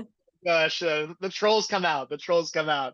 So there's definitely something there. But I think with Zach, he's pivoted heavily to cooking. You know, I mean, that's his His like cooking short stuff is form, amazing. Yeah. his cuts, those cuts. So all right. So let's take from the beginning to let's just take a good one. Like I've seen your alien videos; those are pretty good. How do you take like that and bring it to the finish line? How does it go? Like you get the costume first. Do you write a script? Like how do you do it? How do you come about with all of that with all those ideas? So specifically for my alien videos, it requires me putting on a very small suit that I got from Amazon. Because in my opinion, when I looked up like alien suits on like costume websites, it just kind of looked really fake and strange. And Yeah. I remember because again, I'm a really big video game fan. I love Samus. I love all of that type of, it almost looks alien itself, right? Just the costumes. Yeah. So I looked up Samus Orion like cosplay outfit. Boom. That was a costume for me. I'm like, oh yeah, that looks like alien enough for it to be kind of like a bizarre outfit, but at the same time, cool enough for it to be interested in the video. Second stage, I always apply like I have colored contacts for the videos. Oh, you do? I thought like I have tons of them. I have like 14 different colored contacts, different shades of blue, green, purple. I don't even know. I had a lot of fun with that. Slap some contacts in, make sure that I do like for filming, I do a lot of makeup because the lights are so bright that it'll wash your whole face out. So I make sure I do just enough to look alien, slap some glitter on, and then the day or the day prior, I'll think of a script in my head, but I specifically don't write it down because I like it to be original, I guess is what I would say. Natural. videos that are scripted are original. I just personally can't like follow a script. Mm. Probably not a Yeah, good me thing, too. but I just do it myself. Me too.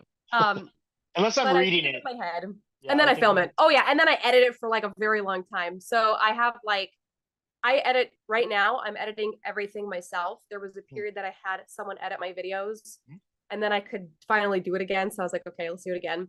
But I've learned to edit by myself. Hmm. I would give myself a pat on the shoulder. That's What hard. do you use to edit? Do you mind if I ask? Like, do you use I use DaVinci. DaVinci? Great. Did you Yeah, ever use DaVinci Adobe Premiere? No, I haven't. I know I should. Everyone says to try know, it. DaVinci's I'm a great as little well, bit. yeah. I'm a little bit scandalous. Yeah. No, DaVinci's in right now though. It's with the color grading and stuff. It looks really nice. Yeah. But that's amazing. So if I'm able to ask, so it's just you're the only person like on staff at your Yep. at Just the me. at the Selene ASMR corporation. Yeah. I work all my social media. I work every single YouTube page, every single TikTok page, every single Instagram, even the Spotify. I do that all myself. But I will ask for help when I need it because there's many times where I'm like, I don't know what I'm doing, man. I gotta ask for some help. There's no way. Yeah. YouTube is definitely one of those things that's good. I do feel ASMR has a really tight knit community compared to some of the other ones where I do feel there's more of a competitive. I'm sure there's definitely competition, but I feel like in general, I'm conversing with ASMRs, and I have been lucky enough to speak with like hundreds of them through this. Is that most people are pretty open and forthright and kind, you know? It's like, and the other ones, they're like, totally. they don't share a lot, you know? You're like, so what are you doing right now to like with your channel? They're like, so anyway, yeah. So what's going on? Let's move on. Let's move on with that. Let's Yeah. talk about something else now, and not giving Yeah. you my secrets, my formula. Yeah. So I guess there's so many things I want to ask, but since I know you're pretty large on TikTok, and that's actually quite rare in my experience on here in TingleCon, but just in general, I don't think I've had a chance to really speak.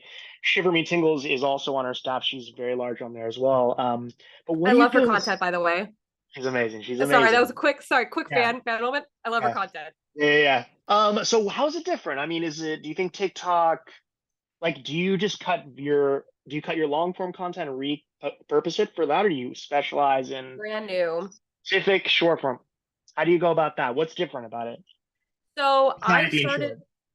I started TikTok specifically after I started YouTube Shorts. So I liked YouTube Shorts so much. So what I did was TikTok, it acts differently than YouTube does, YouTube Shorts specifically. When I started TikTok, I was just making random stuff. It didn't really matter. And then when I started getting serious about it was when I started getting serious about YouTube Shorts, because I'm like, okay, this actually could bring a lot of audience members in. TikTok is short-term content, but you want to get people attracted as soon as possible because that's the whole game of TikTok, is that you don't want someone to just passively scroll by you. What you can do is you make fun and exciting short videos, or something that is like attractive towards like the comments or like the audience, right? Because remember, your audience is you. That's the whole purpose right there, is for your audience. If your audience writes a comment, you can make a video and reply to them, right? That happened before on TikTok, before you could do it on YouTube Shorts. It's a fantastic thing. So Yes. I would reply to comments, and I would do what my peers were doing, finally learn how to research, which was people will leave comments with emojis and say, can you do like this emoji challenge? And what that is a commenter will comment a string of emojis, and you try the best of your abilities to recreate those emojis with whatever ASMR tools and ASMR triggers that you have around you to like make an interesting TikTok. You know, that's how cool it is. And your audience will literally tell you what you want, right? You make that, post it, have a good day. And remember, this is the same as YouTube as it is on TikTok. You will have days or even weeks where it will be as silent as snowfall. There will be no action going on until you'll have that milestone, right? And even now I have like ups and downs, right? Like ebbs and waves or whatever it would be, from like, this one gets a lot of content, this one doesn't. You have to post it anyways. So for TikTok, first it was original content that I would make specifically for it.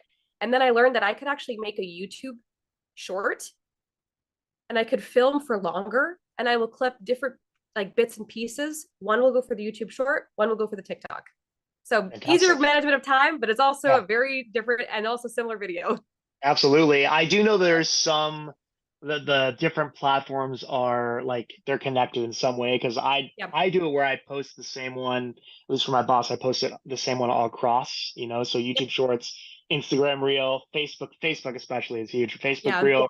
And then but I think I think it can tell that it has been posted across platforms because On sometimes Facebook you it see, can. yeah, you see the same ones blow up or not blow up. But I do think that is one of those things about TikTok where it's more disposable content, and that's why you have to ride those waves of like Oh saying yeah. here 2 weeks, like it's really amazing. You have to just like post as much as possible because then there'll be times when it's like just knowing when to push up the hill is kind of the one thing for us we've noticed. But that is weird about TikTok, how it's so unique. Or so you are on Facebook too, you said. You're I am, but I don't think I'm that good at it. So Facebook said that I couldn't, like, I can get some views on it, but they said that because this content has been found to be posted somewhere else, aka YouTube or TikTok, yeah. that like I couldn't either grow my channel or like make revenue off of it. So I post on there passively just because I think it's fun. Like at this Yeah. point, I'm like, it's just whatever, it's just fun. Have you ever had an unconventional object or some sort of like something you didn't expect to have an ASMR effect, but you ended up leaving it in there? Oh yeah. Oh yeah. There's a lot of objects that are very peculiar, especially that I use for videos. One of the weirdest ones, I don't even care at this point. I'm just like, I think it's funny. At this point, I was like, it's funny. I do Yes. piercing videos from time to time, but I don't do them in long video format. I do them in shorts. And I specifically don't really put them in long video format because I'm kind of like iffy on if it's like allowed or not, like on like the monetization thing. But they work for shorts though. Yes. I have like plastic tongues and like I kind of look like I look a little intense if I open my drawer filled with random body parts. I have like fake hands. I'm looking for fake feet. I still got to get them. Yeah, those are expensive. I have like, they're expensive, dude. If you want to Human get like hair, silicone especially. feet, Yeah. no. If you want to get real silicone feet, they're very expensive. But I have fake hands. I have fake heads. I have fake ears and lips and nose. And I have a fake tongue. If someone opens my drawers, they're gonna be like, "I'm sorry, but I don't really think I trust you." And I'm like, very reasonable. Your friend visits for the house party. You're like, don't go in that one room. Please leave it alone. Don't ask me any questions. That's probably, I'm not gonna lie. A lot of people question like, what do you have for your filming? And I'm like, please don't ask. It's very weird to tell people that I have like 7 sets of gloves. I have like piercers, tools, and plastic. I don't really look that sane, but that's very reasonable. I would say that's the weirdest. The weirdest one, I had to throw it away. I was going to do like a because I do a lot of ASMR medical videos. This is gonna sound so weird, but trust me, it was for the video. I had to throw it away. I got this. It's like a IV arm, like a plastic silicone IV arm to like test where you'd inject an IV. Yeah. Oh I'm not even kidding you. I pulled it out of the box and I touched the skin. It felt very real. And I touched where you would do it. And I literally said, I'm so sorry. I gotta throw this away. This is awful. This is too weird. I'm like, this is way too weird. The B-roll, like the close-up B-roll, and you're like, just the needle area, like it's real weird. No, trust me. If you like, there are people that I've seen on YouTube use it before, and I'm like, you're stronger than I. This is fantastic that you could do this, but you are stronger than I. 100%. A lot of you do see that like in the doctors, like real doctors, they have like a lot of that specialized equipment. My fiance is a dentist, so she's got all sorts of unique tooth things. I have to utilize it for a video one day, but it hasn't happened yet. But you're like, this looks like something from a medieval torture chamber. I'm just gonna leave it at that. Yeah, I'll leave it at that. Yeah. Please keep away from my mouth. That's all I'm gonna say. You're not allowed in there with those tools. Yeah, please. This is need these pearly whites. Okay, so let's chat about a couple other things because we have about 15 minutes left. Do you ever? So, here's a question I like here. Do you ever accidentally fall asleep while you're recording or editing your videos? Editing. It's 100%. It's editing. It is never when I'm recording. When I'm recording, I'm like fully into it. But the moment that camera shuts off, it's like all of the lights that have been beaming at my eyes. It's like fall asleep now. Because you have But to listen to the definitely when clip I'm over recording and over or again, right? editing. You have to be like, you have to listen to like the slightest sound. You're like, I think there was somebody chatting 3 rooms away. I hear something. I gotta listen to that again. I gotta listen to that again. Oh no, totally. It's always recording. That's what it is. And then, funny enough, controversial take again. I actually don't edit my audio too much unless it's a very significant sound. A lot of people complain about it Yeah. because I have a lot of traffic where I am currently. It's very loud. It's a lot of traffic. I just can't stop the world. And at that point, I even have professional microphones. I have like these Rode N1s, like those really Mhm. professional, Yeah. they're great Those are great. microphones. And I have an amazing mixer that will be able to tone much as possible out. You can still hear the cars. At that Yeah. point, sometimes it's like I'm just fighting with like the forces of evil. Okay, there's no way. So I leave them in there unless it's like a significant sound. The worst I've ever had to edit out though, and I kid you not, this is no joke. The worst I've ever had to edit out was I was filming, I think it was for like a pretty long video. So I was like 50 minutes in. I was totally almost done. I was so ready to hit that finish line of that hour, right? And I hear someone outside like screaming for bloody, like just like, help, help. I'm like, what is going on? I turn the camera off. I go outside. I wish this was a joke. It just was not. There was a lady outside screaming in like one of those speaker microphones, those mechanical ones. I wish it was a joke. Again, I was filming at like 3 a.m. Okay, help, help! I need alcohol, please. I just want to get drunk. And I kid you not, it was a group of, I think it was like a bridal shower, right? And these women were like, please, we just need some alcohol. We're trying to party. It was a Saturday night. I should have expected that, okay? And I remember That's when you I hold the just whiskey out. Take this and shut up. take it, please. No, I just started laughing because it was like these people, obviously, bridal shower, super funny. And I'm like, I can't even get mad. That definitely was pretty cool. I'm not gonna lie. Like, that's kind of funny. You should Someone have left please it. give them Did something. you take it out? But did you edit it out of the video? I did. Yeah, I but could just not left it in. because it was really loud. Yeah. If anything, you leave it in. Like the comments will be like, "Why did you leave this in?" And that will drive more views. So you win in the end, and you get to laugh, which is the best part, the most important thing.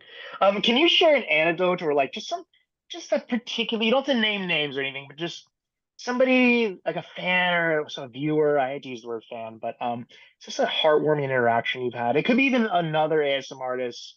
Just somebody that it's just something a heartwarming interaction in the ASMR community. Oh my gosh. To be honest, everybody in my comment section, it doesn't even matter if someone leaves me a bad comment. I will reply to them back with kindness because I personally don't think that obviously someone's had a bad day or whatever, it doesn't really matter. I will leave them a good comment back because if someone's going to make them feel better, I'll just try my best. It doesn't really matter. For my personal interactions with like people who watch my videos though, every single day I have a new person writing something way too kind and sweet to me. Like I'm just like some silly girl who like makes videos. But I've seen so many comments of people saying like, "Hey, I'm currently going through this." It doesn't really matter. I'm also not gonna like out people for their stories, right? Yeah. But I'm going through this right now, and like these specific videos, because I do a lot of medical videos, or I'll do like a lot of like fast videos, or I'll do a lot of like ASMR for ADHD. I have ADHD.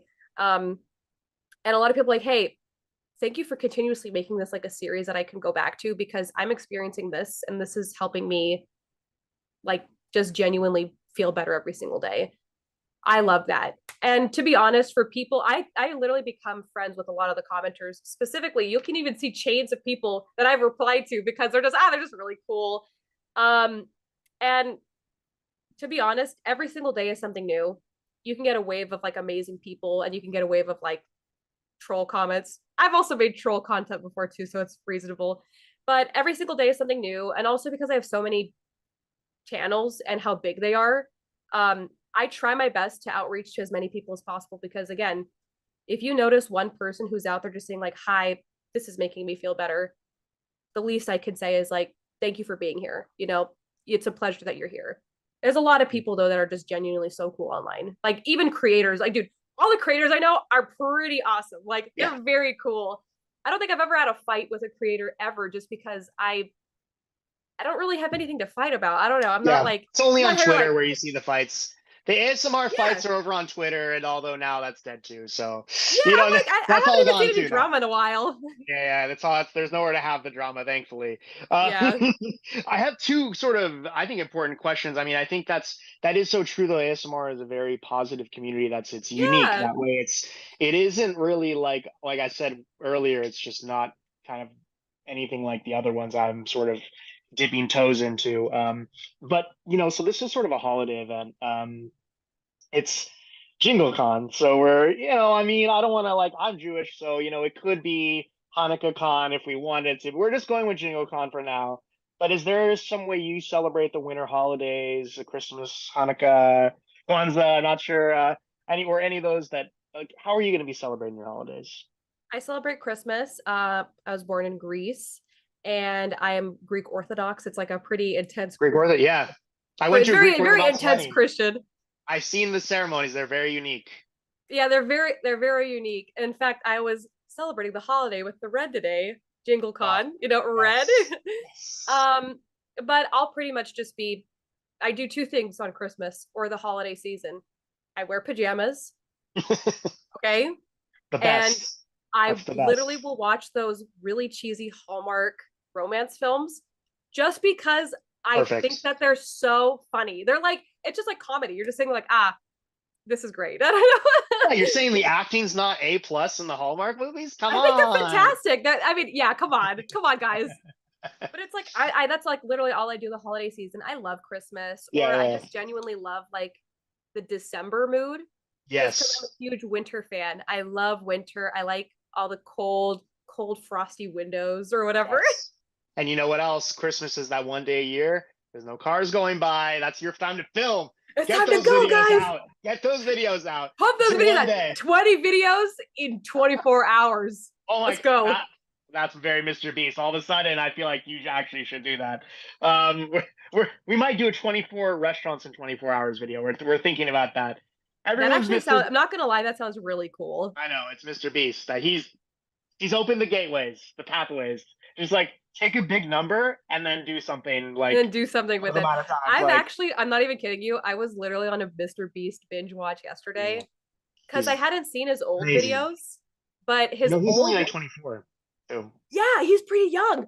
His videos from 3 years ago were still fantastic. He made this video where he was like, I'm gonna try $100,000 ice cream. And I'm like, what is he eating?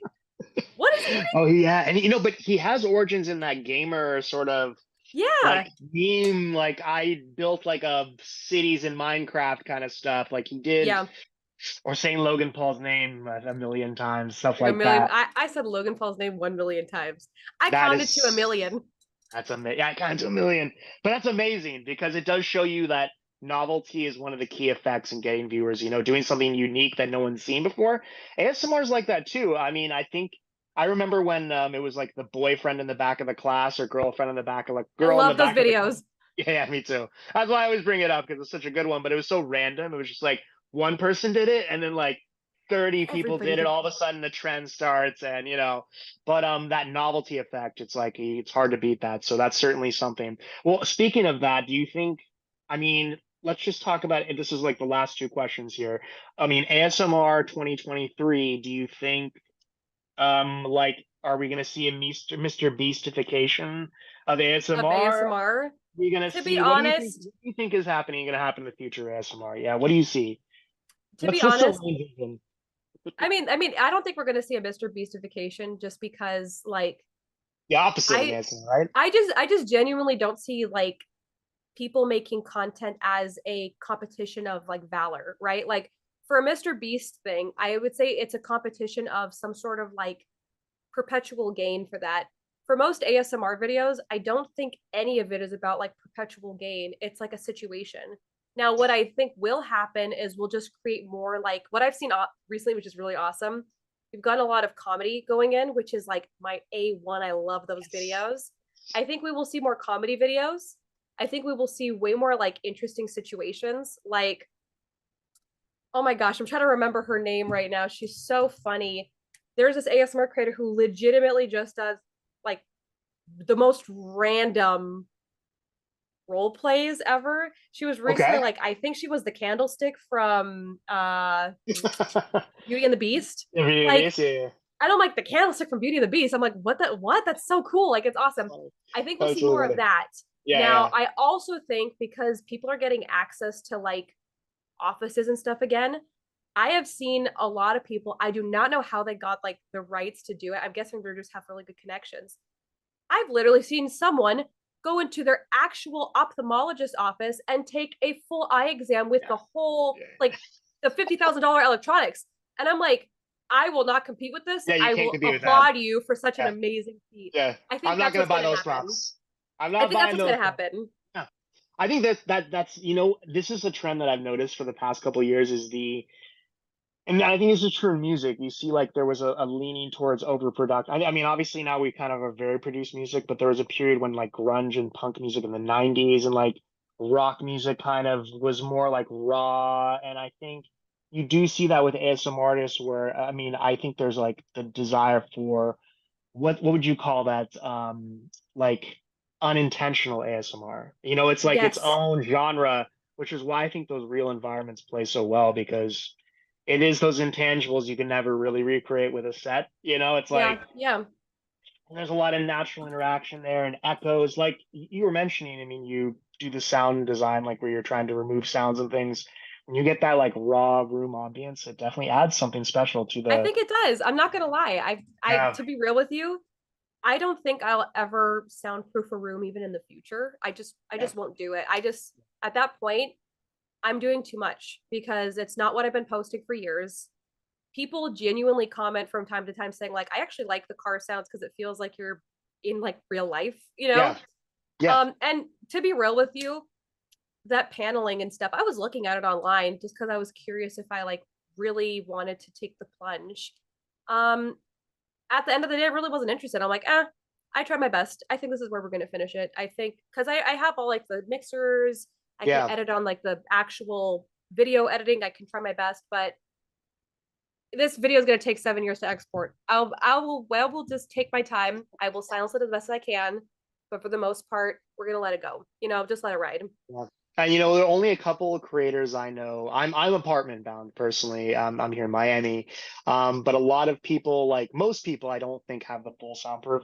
I know like it's I want to say it's Whispers Red and Karuna, I think have like They do. actual like tingle sheds, you know, where it's like they fully went out of their way to create those, but I'm guessing I don't know the full cost, but I'm guessing they weren't cheap. But you Oh, know, probably not.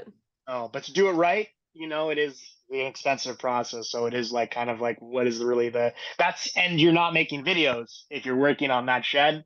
You know, you're probably Yeah, not you're working on the filming, shed. working on the shed, which is a whole other thing. So let's talk about one last question because you are also one of the unique folk of really you're doing ASMR in French, is that right? Yes. So Yes. what do you prefer? Do you prefer is it different English and French ASMR? Is it like the same kind of people, fans? Like how do you feel like what do you think? Is there a similarity there? So there's a similarity between what kind of role plays people like in French. However, the difference is that in English and in very other languages as well, most people prefer a lot of like role play content, right? That's what a lot of people like in English. In French, at least what I have seen, most people just make basic ASMR trigger videos. Like that's it, right? That's the bread and butter. You do only that, right? And again, I have no problem with that. I just remember going into it when I was researching like French ASMR, I just noticed people doing like trigger videos after trigger videos. And I was confused. I'm like, well, where are the people that just do just like random role plays? Yeah, And it's not a lot of people. yeah. Made in In France. That one guy well, made in it's France. like Yeah. it's like what it is. Yeah. And like for my basic audience, my top people who watch from my French channel are French people and then people from Quebec, from Canada. And again, I've looked at all the videos. People just typically do like close whispers, the video. And I never really stuck to just trigger videos just because I personally like doing something that I'm excited filming all the time. I like trigger videos. In fact, I watch them all the time. Yeah. I just find it very hard for myself to focus so much to make those Editing. videos. They're Yeah. very dedicated. I will tell you that Yeah. much. I just can't do Yeah. it. Especially tapping, you have to like get the right rhythm. You're like, oh, this editing is going to take forever. They And it's don't gonna take know. forever, guys. Line up this audio. Come on now. Yeah, well, that's what it is, and that's what they like in France, and they like that in Quebec and stuff. But Yeah. I just try my best at those trigger videos, and I just can't do them, so I just stick to role plays. They still like those too, by the way. But not saying that they don't. It's just more rare to find someone who consistently posts random role plays in different languages like that. Yeah. One of the people that I typically follow as like a good example of like a creator who posts random role plays, and she does trigger videos as well. There's this creator, she is Korean. Her name is ASMR Nara. I love her videos. I suggest everyone go check her out. Please look, her videos are amazing. Awesome. She even changes every background. Every time that she films something, the whole background changes. I don't even know how she does that. That's just so magnificent. Anyways, Yeah, that is. Latte ASMR is is. kind of that vibe too. Oh, it is. I'm not kidding you. Her production value is so good. I really don't even know how she's getting all these backgrounds. I've like looked it up myself, and I'm like, that's like a hefty couple of grand to just get like paperwork. So I'm like, this person's professional. Some people like, know how to amazing. hand make stuff though. Some people know how to like. I've spoken to a bunch here. They actually like hand make the costumes and the like set It's amazing. design. Yeah, it's amazing. You got to bring in a lot of. I wish I could. That's amazing. Yeah. Did you have a skill set before you started doing Me videos? Were you like personally? an actress or like something related to? I my job is statistics. That's what I did. That's Awesome. very much so not at all like filming related. In fact, I didn't know how to use a camera. I don't really know how to set up a background well. Like, I'm trying, okay? But I did analytical statistics for companies. So like I would figure out like measurements, and I would use R. Very much so not related to ASMR. Well, wait a second now. Do you so Logan Paul says he doesn't check his analytics when he releases a video. I'm guessing you have to look at your analytics, right? I mean, I do. By the way, very from time to time, very bad for your mental if you're very particular about that's it. why I think it's sometimes best to just focus on the next video, you know? Like, yeah, move on to the next one. happens- Yeah. By the way, if you continuously focus on your analytics only, to anybody who is making videos or who wants to grow, please do not let this discourage you from making the same type of content. What I will say instead is if you can incorporate it, that exact same type of video, but research a better title for it, please do, so that you're still doing the thing that you like, but figure out a way that it can benefit you more by searching for a better, like a query to help you search for it better. So if you specifically only like dandruff videos, dandruff is not the nicest word to use, like for scalp scratching. Dandruff is not the nicest word to use. What you could do instead is scalp treatment and then include it anyways, right? Put it in the timestamps. If you think that this video is not doing good, it's typically because the title wasn't searched enough, or because the thumbnail wasn't like as appealing, or if it's too outrageous, right? The reason why Mr. Beast's videos work so much is because it's just his big, like that. If you can somehow incorporate that to be a more positively friendly thumbnail and a more searchable termed video, you can continue to make the same content. In fact, I don't ever want you to be discouraged from making that exact same video just with a different title and a different thumbnail. That's it. Because I think that a lot of people, because YouTube doesn't give you a guide on what's right and what's wrong.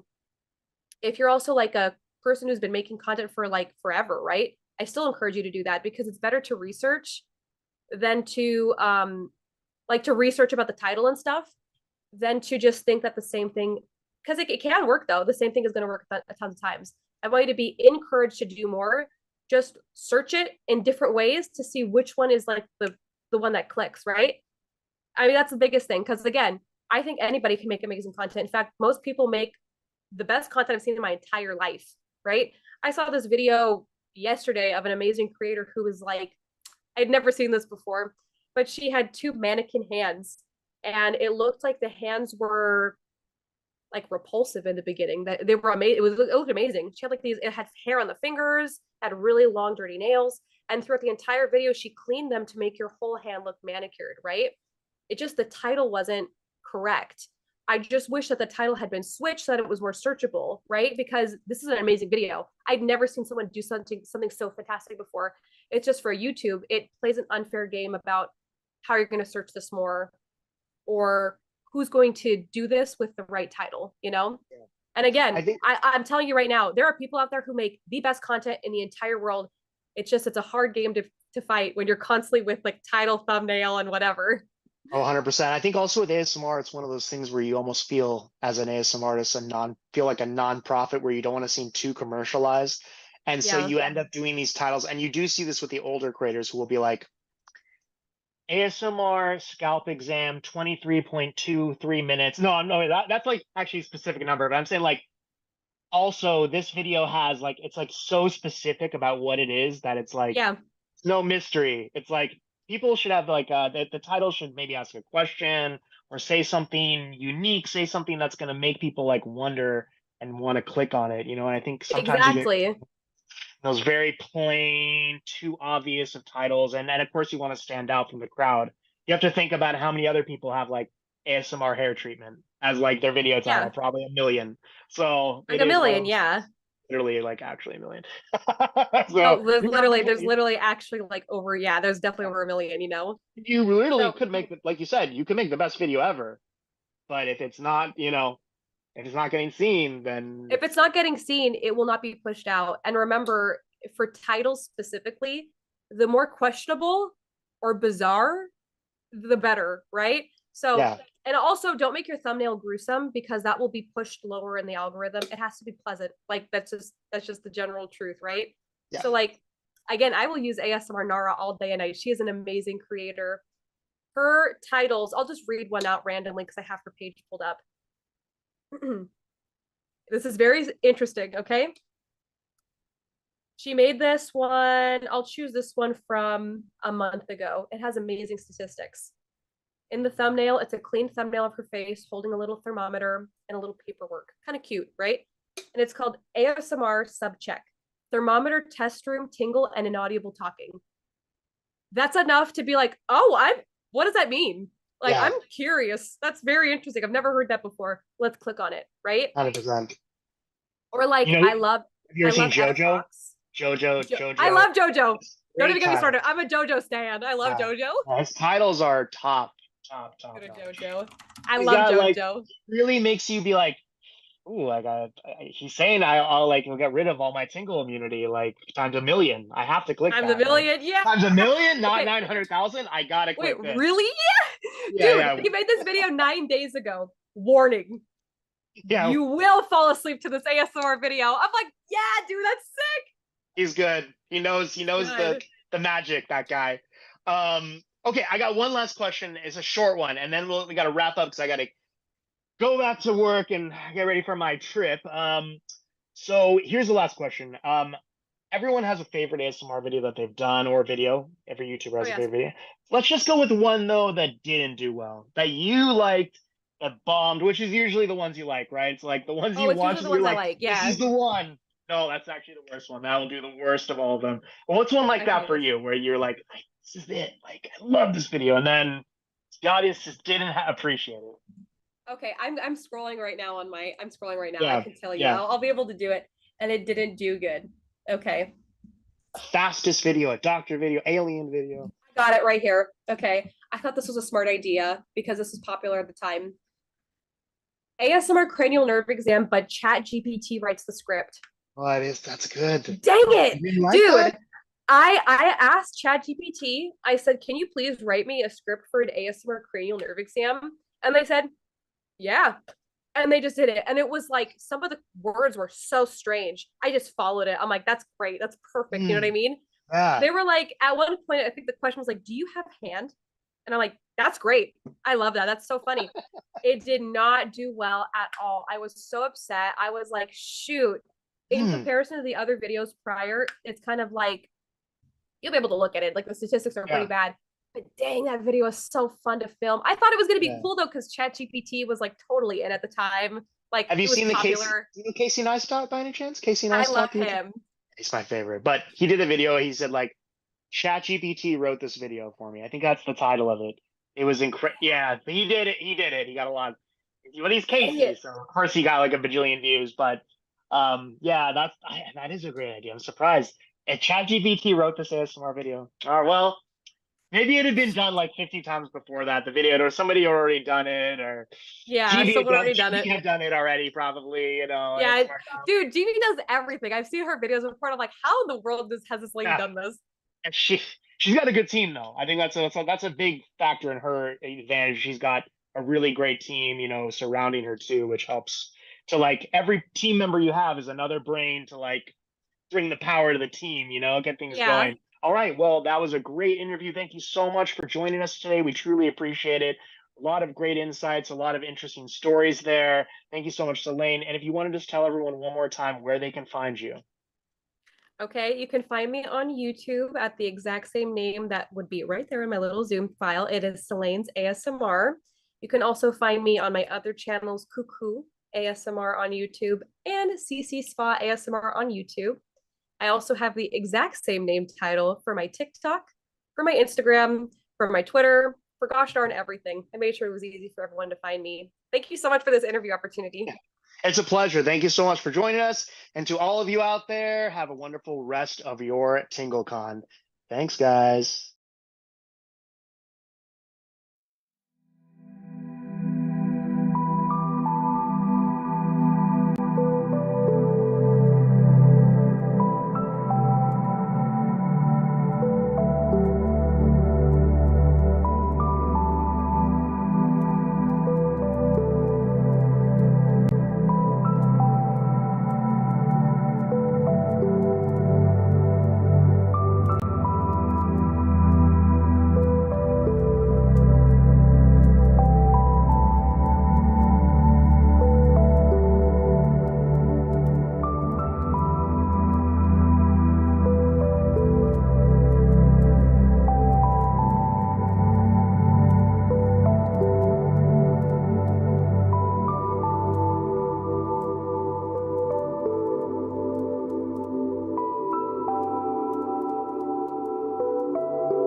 And I think we're back. Yeah. Welcome back to JingleCon 2023. I am Nathan ASMR, and I'm joined by the super talented FamCam ASMR, who will soon be maybe alive after this or not. We'll find out.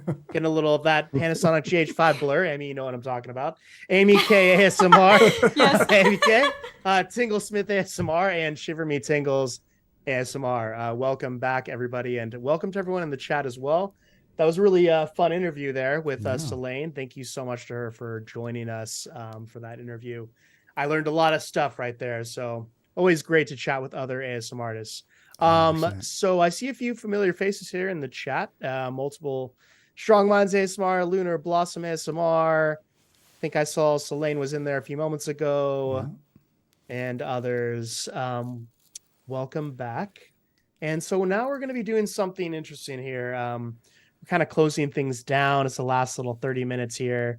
Keith, do you want to tell people what's going on? Yeah, but before I do, Please. another person in the chat, Gracie B ASMR, I want to share something because I missed that. Sorry, Gracie. she just did some fan art. She knitted my FK logo in a beanie. Oh, that's so nice. That's cute. And it's really good. It's really amazing. cool. Thank you so Wow. much, Gracie. Very talented. Yeah, That's cute. Amazing. absolutely love it. That's so sweet. yeah, big shout out That's to so Gracie B, sweet. who, by the way, earlier this year for my birthday, she gave me a bunch of spicy peppers. She gave me a bag of red tail scorpions and Carolina Reapers. And depending on how much I build up my tolerance by TingleCon 2024, I may have one of those. Who knows? But That's what real spicy friends are for, right there, you know? yeah, exactly. But for now, as per JingleCon specific traditions, I'm going to be having spicy treats for the holidays. And I have 3 here that are all Carolina Reaper based. Starting, we're going to go with Carolina Reaper Corn Nugs, which is like corn nuts, but named differently because copyright, blah, blah, all that jazz. It doesn't just have Carolina Reaper in it. It also has 7-pot brain strain, Trinidad Scorpion, and the classic ghost pepper. There's I'm sure there's a warning label here somewhere. Caution, extremely hot. I guess that's the only warning label. A lot of these have warning labels, so I guess that's that. Oops, put that right here. The next one is something that I used to have on stream a lot back in the day. It was one of my favorites, and I decided to get it again. It's a Carolina Reaper Pebbles from Sonoran Spice Company. None of these are sponsored, by the way. Have to say that for legal reasons. This has a warning. It says, warning, contains Carolina Reaper, which will cause skin and eye irritation, not for children. And Poor guy. I guess that's Poor the Keith. I guess that's the default warning format for Sonoran Spice Company, because the next one has that same warning. If you were here last year during JingleCon, you may recall I had some ghost pepper gumballs from Sonoran Spice Company. Well, I'm going to do it again, but this time with Carolina Reaper. I'm upping it up quite a bit. Upping it up, is that the way to put it? I don't care. My brain is like fried from anticipation, y'all. But this, it says warning, extremely hot, 1.8 million Scoville units. Oh For no. one gumball. 1. So how many is a jalapeno, just for reference? 2,000 to 7,000 ish. Oh. What's a habanero, do you know? Habanero is 150,000 to 300,000, somewhere around there. Oh wow. So this is like 30 times hotter than an habanero, basically. Something like that. Maybe Scoville is the only unit of measurement that America uses that the rest of the world use. That's Yeah, you're probably well right. done, America. You know, the funny thing is, because I'm from America, I didn't learn the metric system until I was in high school. But once I did, I was like, this makes so much more sense. So I just used it for the next couple of years, and everyone I knew made fun of me for it. and eventually I caved and went back to going Imperial. Not just because I was made fun of it for it. Like at the time, I actually did care about that, but the real reason was because everything I had was still in Imperial, which is still the case except for my home dumbbells. Those are measured in kilos rather than pounds, but everything else I own is measured by Imperial. Strange the way it works, but anywho. I could go all day about Scovilles, but you're not here for that. You're here to watch me burn. So let's do that. So Awesome. I'm going to start with the Corn Nugs, Carolina Reaper. These are really good, by the way. I have a handful. We'll see how I do. Oh, and before I do, as always, I got my Oatly when I'm done.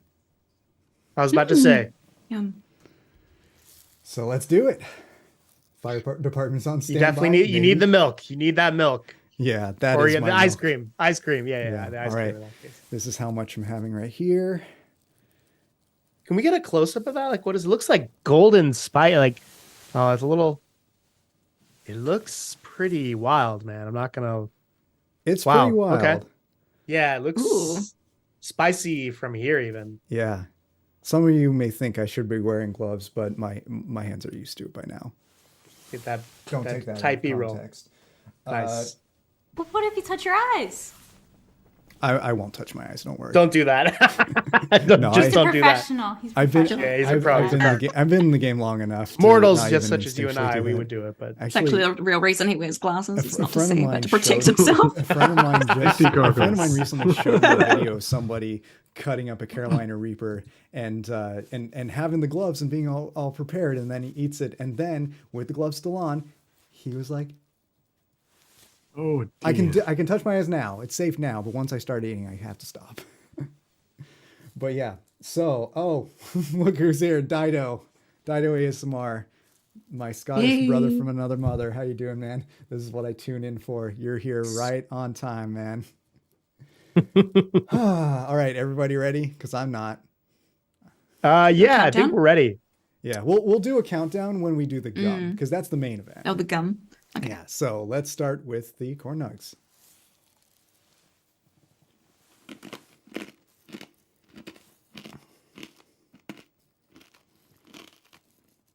Are you dead? This got stuff him is on. difficult to watch for me because I just You know the pain that he's feeling inside. yeah. I Just just like- ask. Ask. It's fun Keith, to ask just like completely normal Yeah. questions while he's doing Well, this I as actually so- was Oh, actually yeah, gonna. like I the hot had a wings. question for him. Yeah, see, I had a question for him actually about day 2 because we did need a kind of a recap on that. So Oh if my Keith, gosh. you could just maybe give us a recap, just real quick, some things we can look forward to tomorrow. Oh yeah. Yes, What can we look convoys forward is to? always appreciated. Just keeping that sort of. So tomorrow's broadcast will start at 6 p.m. Eastern, half hour opening ceremony / staff Q&A, just like today. Then around 6:30, this is all Eastern time. I have to convert my head because I'm on the West Coast. But 6:30 will be pre-recorded interview with ASMR Bella Bree. That'll go for about 45 minutes, and then shout out to Shiver's this way on my end. Shout out to Shiver for bringing Bree into the mix. Thank you so much. It's starting to kick in a little bit. 7:15 Eastern. 7:15 Eastern. We have a hour and 15-minute game session. A game called Would I Lie to You? It's going to be a lot of fun. Each of us has sent Paul a crazy but true story about ourselves, and then he's going to pick whether we talk about that true story or a lie, and you have to guess if we're telling a lie or telling the truth. It's going to be amazing. Now I feel like I'm hovering my mouth over fireplace, all nice and cozy, Oh, okay. Yeah. just in time for the holidays. So let's move on to the next one. The Carolina Reaper Pebbles. right to it, I guess. Yeah. Okay. Popping I think candy. I think I think you were saying something about the closing ceremony too. There was a Oh yeah, the closing ceremony. Wait, tell us about the closing ceremony after you take a bite of this next I thing. agree. Yeah, that's true. Yeah. Wise. Yeah. And then I want to talk about Christmas movies because we were going to do that. We're going to Yeah, we could do that. Yeah. But more Keith than the rest of us, but more Maybe even Yeah, Christmas yeah. songs as like favorite Christmas songs. He could sing his favorite Christmas Maybe, song. yeah. Sing us a little song, Keith. Yeah, I could do that. Get them down. Here we go. dear.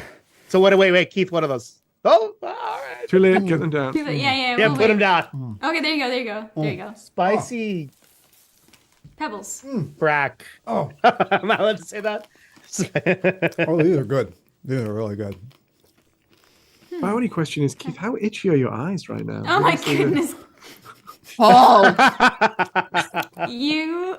no. I probably True, shouldn't they say must- this, but power of suggestion is strong with me with itch. Yeah. Oh, So, but No, I'm gonna knock thankfully it. my I'm tears gonna will hold wash back. all the itches out. So, thank you. Ah, that's good. Yeah. It's actually the only time that Keith can actually cry. This is how he processes. Yeah. Oh, I cry true, without yeah. spicy food on stream. Usually all he the uses time. a stuntman for the I'm crying. He's so Fine. stoic. Aw. So Like, this is his, yeah. Yeah, so It's those true, I closing am a ceremonies, tell us professional about. yeah. I do Please all tell my us own about the stunts. closing ceremony. Okay, so what we're doing with the closing ceremony, each of us have picked out some some ASMR videos that stood out to us in 2023 that we're just gonna go over. Amazing. I'm really excited for that panel. I think I need to take this off. there were some good suggestions in there. Really good suggestions. Keith, how you feeling, buddy? I feel on top of the goddamn Took off the world, bro. jacket. Took off the jacket. You're warm on the inside. You don't need to be warm on the I am outside. very You know warm what I on the mean? inside. So, what's everyone's favorite Christmas movie? What's your go-to Christmas movie? Keith, you can go This first. is my favorite Christmas movie. Can you tell I us need why to- it's your favorite? Can you I tell didn't us more even- about I that? didn't get a bag Yeah. or a garbage can, but I have a box. So there's that. Oh, I have the bag. So I still have the gum.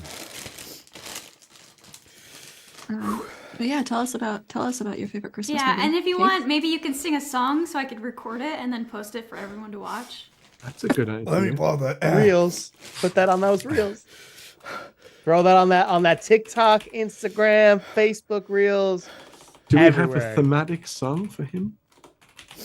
Like Also, Burn Not not getting Baby gonna copy- Down? because Well, I it's in mean, every Die let's Hard not get movie. copyright striked here, guys. Let's not.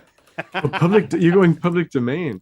You don't want to get Oh. cover song copyright striked. Oh, They get you. That's song Where Are You Christmas? the weather outside is frightful, but the fire is so delightful. Technically not public domain, but I don't think Very, we'll get a very strike Louis for that. Armstrong right there. Very Yeah, Louis I was about to Armstrong vibes. say it's giving Louis Armstrong. Oh, I still Very- have that gum, man. It's, where to go? The blur. I really am a fan of Uncle Buck. I feel like it is a Christmas movie. It's like John Candy, one of his, Oh, don't say kind of candy his right prime now. there. Do not say John candy Candy. right now. Oh, why? What? John Candy? You don't. Rest in peace. Oh, rest in peace. I really like that scene in Elf when he has candy for Elf, 2 yeah, Elf meals is a a good day. one, yeah. You know, Elf is a candy good for one. breakfast, candy. There's different Mm. types of I candy. like that's a great one. It's a great Yeah. one. At Home Alone, that's a classic. You can't forget that. I mean, that's like quintessential. And Macaulay Culkin just got his star put on the Walk of Fame.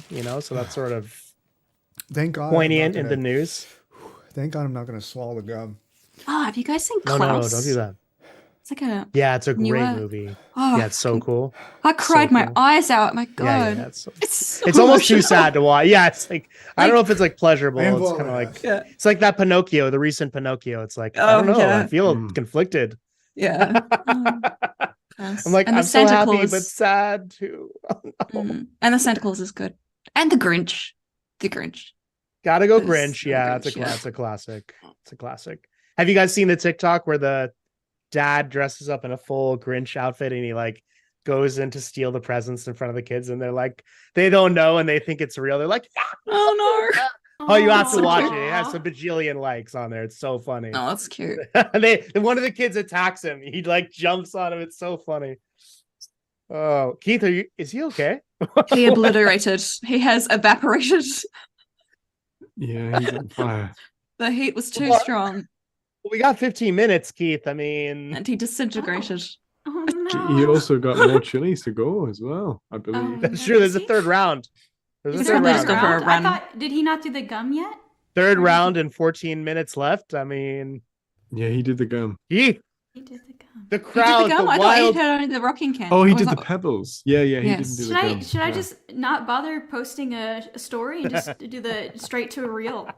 Just straight to reel with I the think real. singing. Yeah. I think go okay. real. Let's I reel think you go this. straight real. In 'Cause it's memoriam. so real. You can put that on there. Oh, it's not. Oh, my lord. Poor Charlie Brown. The Charlie Brown Christmas tree really says it all right there. The whole situation right now. I mean, he, Poor guy. he kind of like began to blend into his background. He's became the same color as the Just- the walls. Yeah. Yeah. Yeah, his face certainly did. That's hilarious.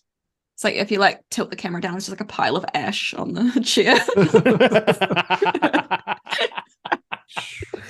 Oh, No, but Dido, seriously, yeah, where did he go? I don't know. Where I did think he he's go? gonna. I think he'll come back. I think he'll come back. Maybe Dido, for Die ice Hard cream is or it's a milk. Christmas movie. I'm gonna go with it. Yeah, he's going for milk. He's gonna down like Okay. a whole, or he's looking for a cow, like an actual cow, to just like, please cool down this mouth. Break his veganism. Yeah, Oh, that's he's what I'm back. saying. Like, oh, He's back. Are you okay, Keith? Welcome back. I have some bad news. You okay? up? We're gonna have to save the gum for SprinkleCon because I threw up. Oh right, my okay. god! Oh. But I still feel proud. All right, you did it. You are alive. Like, I could never have gone even a tenth of that. So yeah, I'm blown I'd be away. dead. Keith, I'd be actually dead. Yeah. I'd be literally actually dead with an ulcer. Old man ulcer. So don't worry about it, man. That's good. Yeah, I'll be So fine. is this the I'm proud of hottest you. thing that you'd say that you have tried so far? It's up there, but the hottest thing I ever had was the one chip challenge, and I Oh, didn't that's throw insane. up. But maybe it's all. I think it was the sugar in combo. It was the Yeah. combo. Honestly, yeah. Stacking them. It's this like to mixing this. alcohol, you know. Oh Yeah. god. Right. Exactly. I think they hit you at like different speeds, you know, like all of a So- sudden. I think with that, I think we're Think gonna we have to probably call it a night. Call it a night. All right, Agreed. guys. All right. Agreed. Let's do that. All right, we're gonna do that, guys. To all the 9 people who watch Keith die, Keith, we love you, man. It's been a good day one. Get some water, No, vegan no milk, water. whatever you need, Milk, ice vegan milk, cream. Yeah. I got Bread. my Oatly. all the things. I'm gonna load it. And Yeah. I'm gonna go lay down, Okay. and we'll see you tomorrow. 6 Please p.m. do. Eastern. yeah, we'll see you. All right, guys. I love you guys. Thank you so much. Sneaky. And we'll see you next Peace time. and love, guys. Stay chill. Tomorrow. I'll Bye. see you all tomorrow, guys. Bye. Keith, I'll do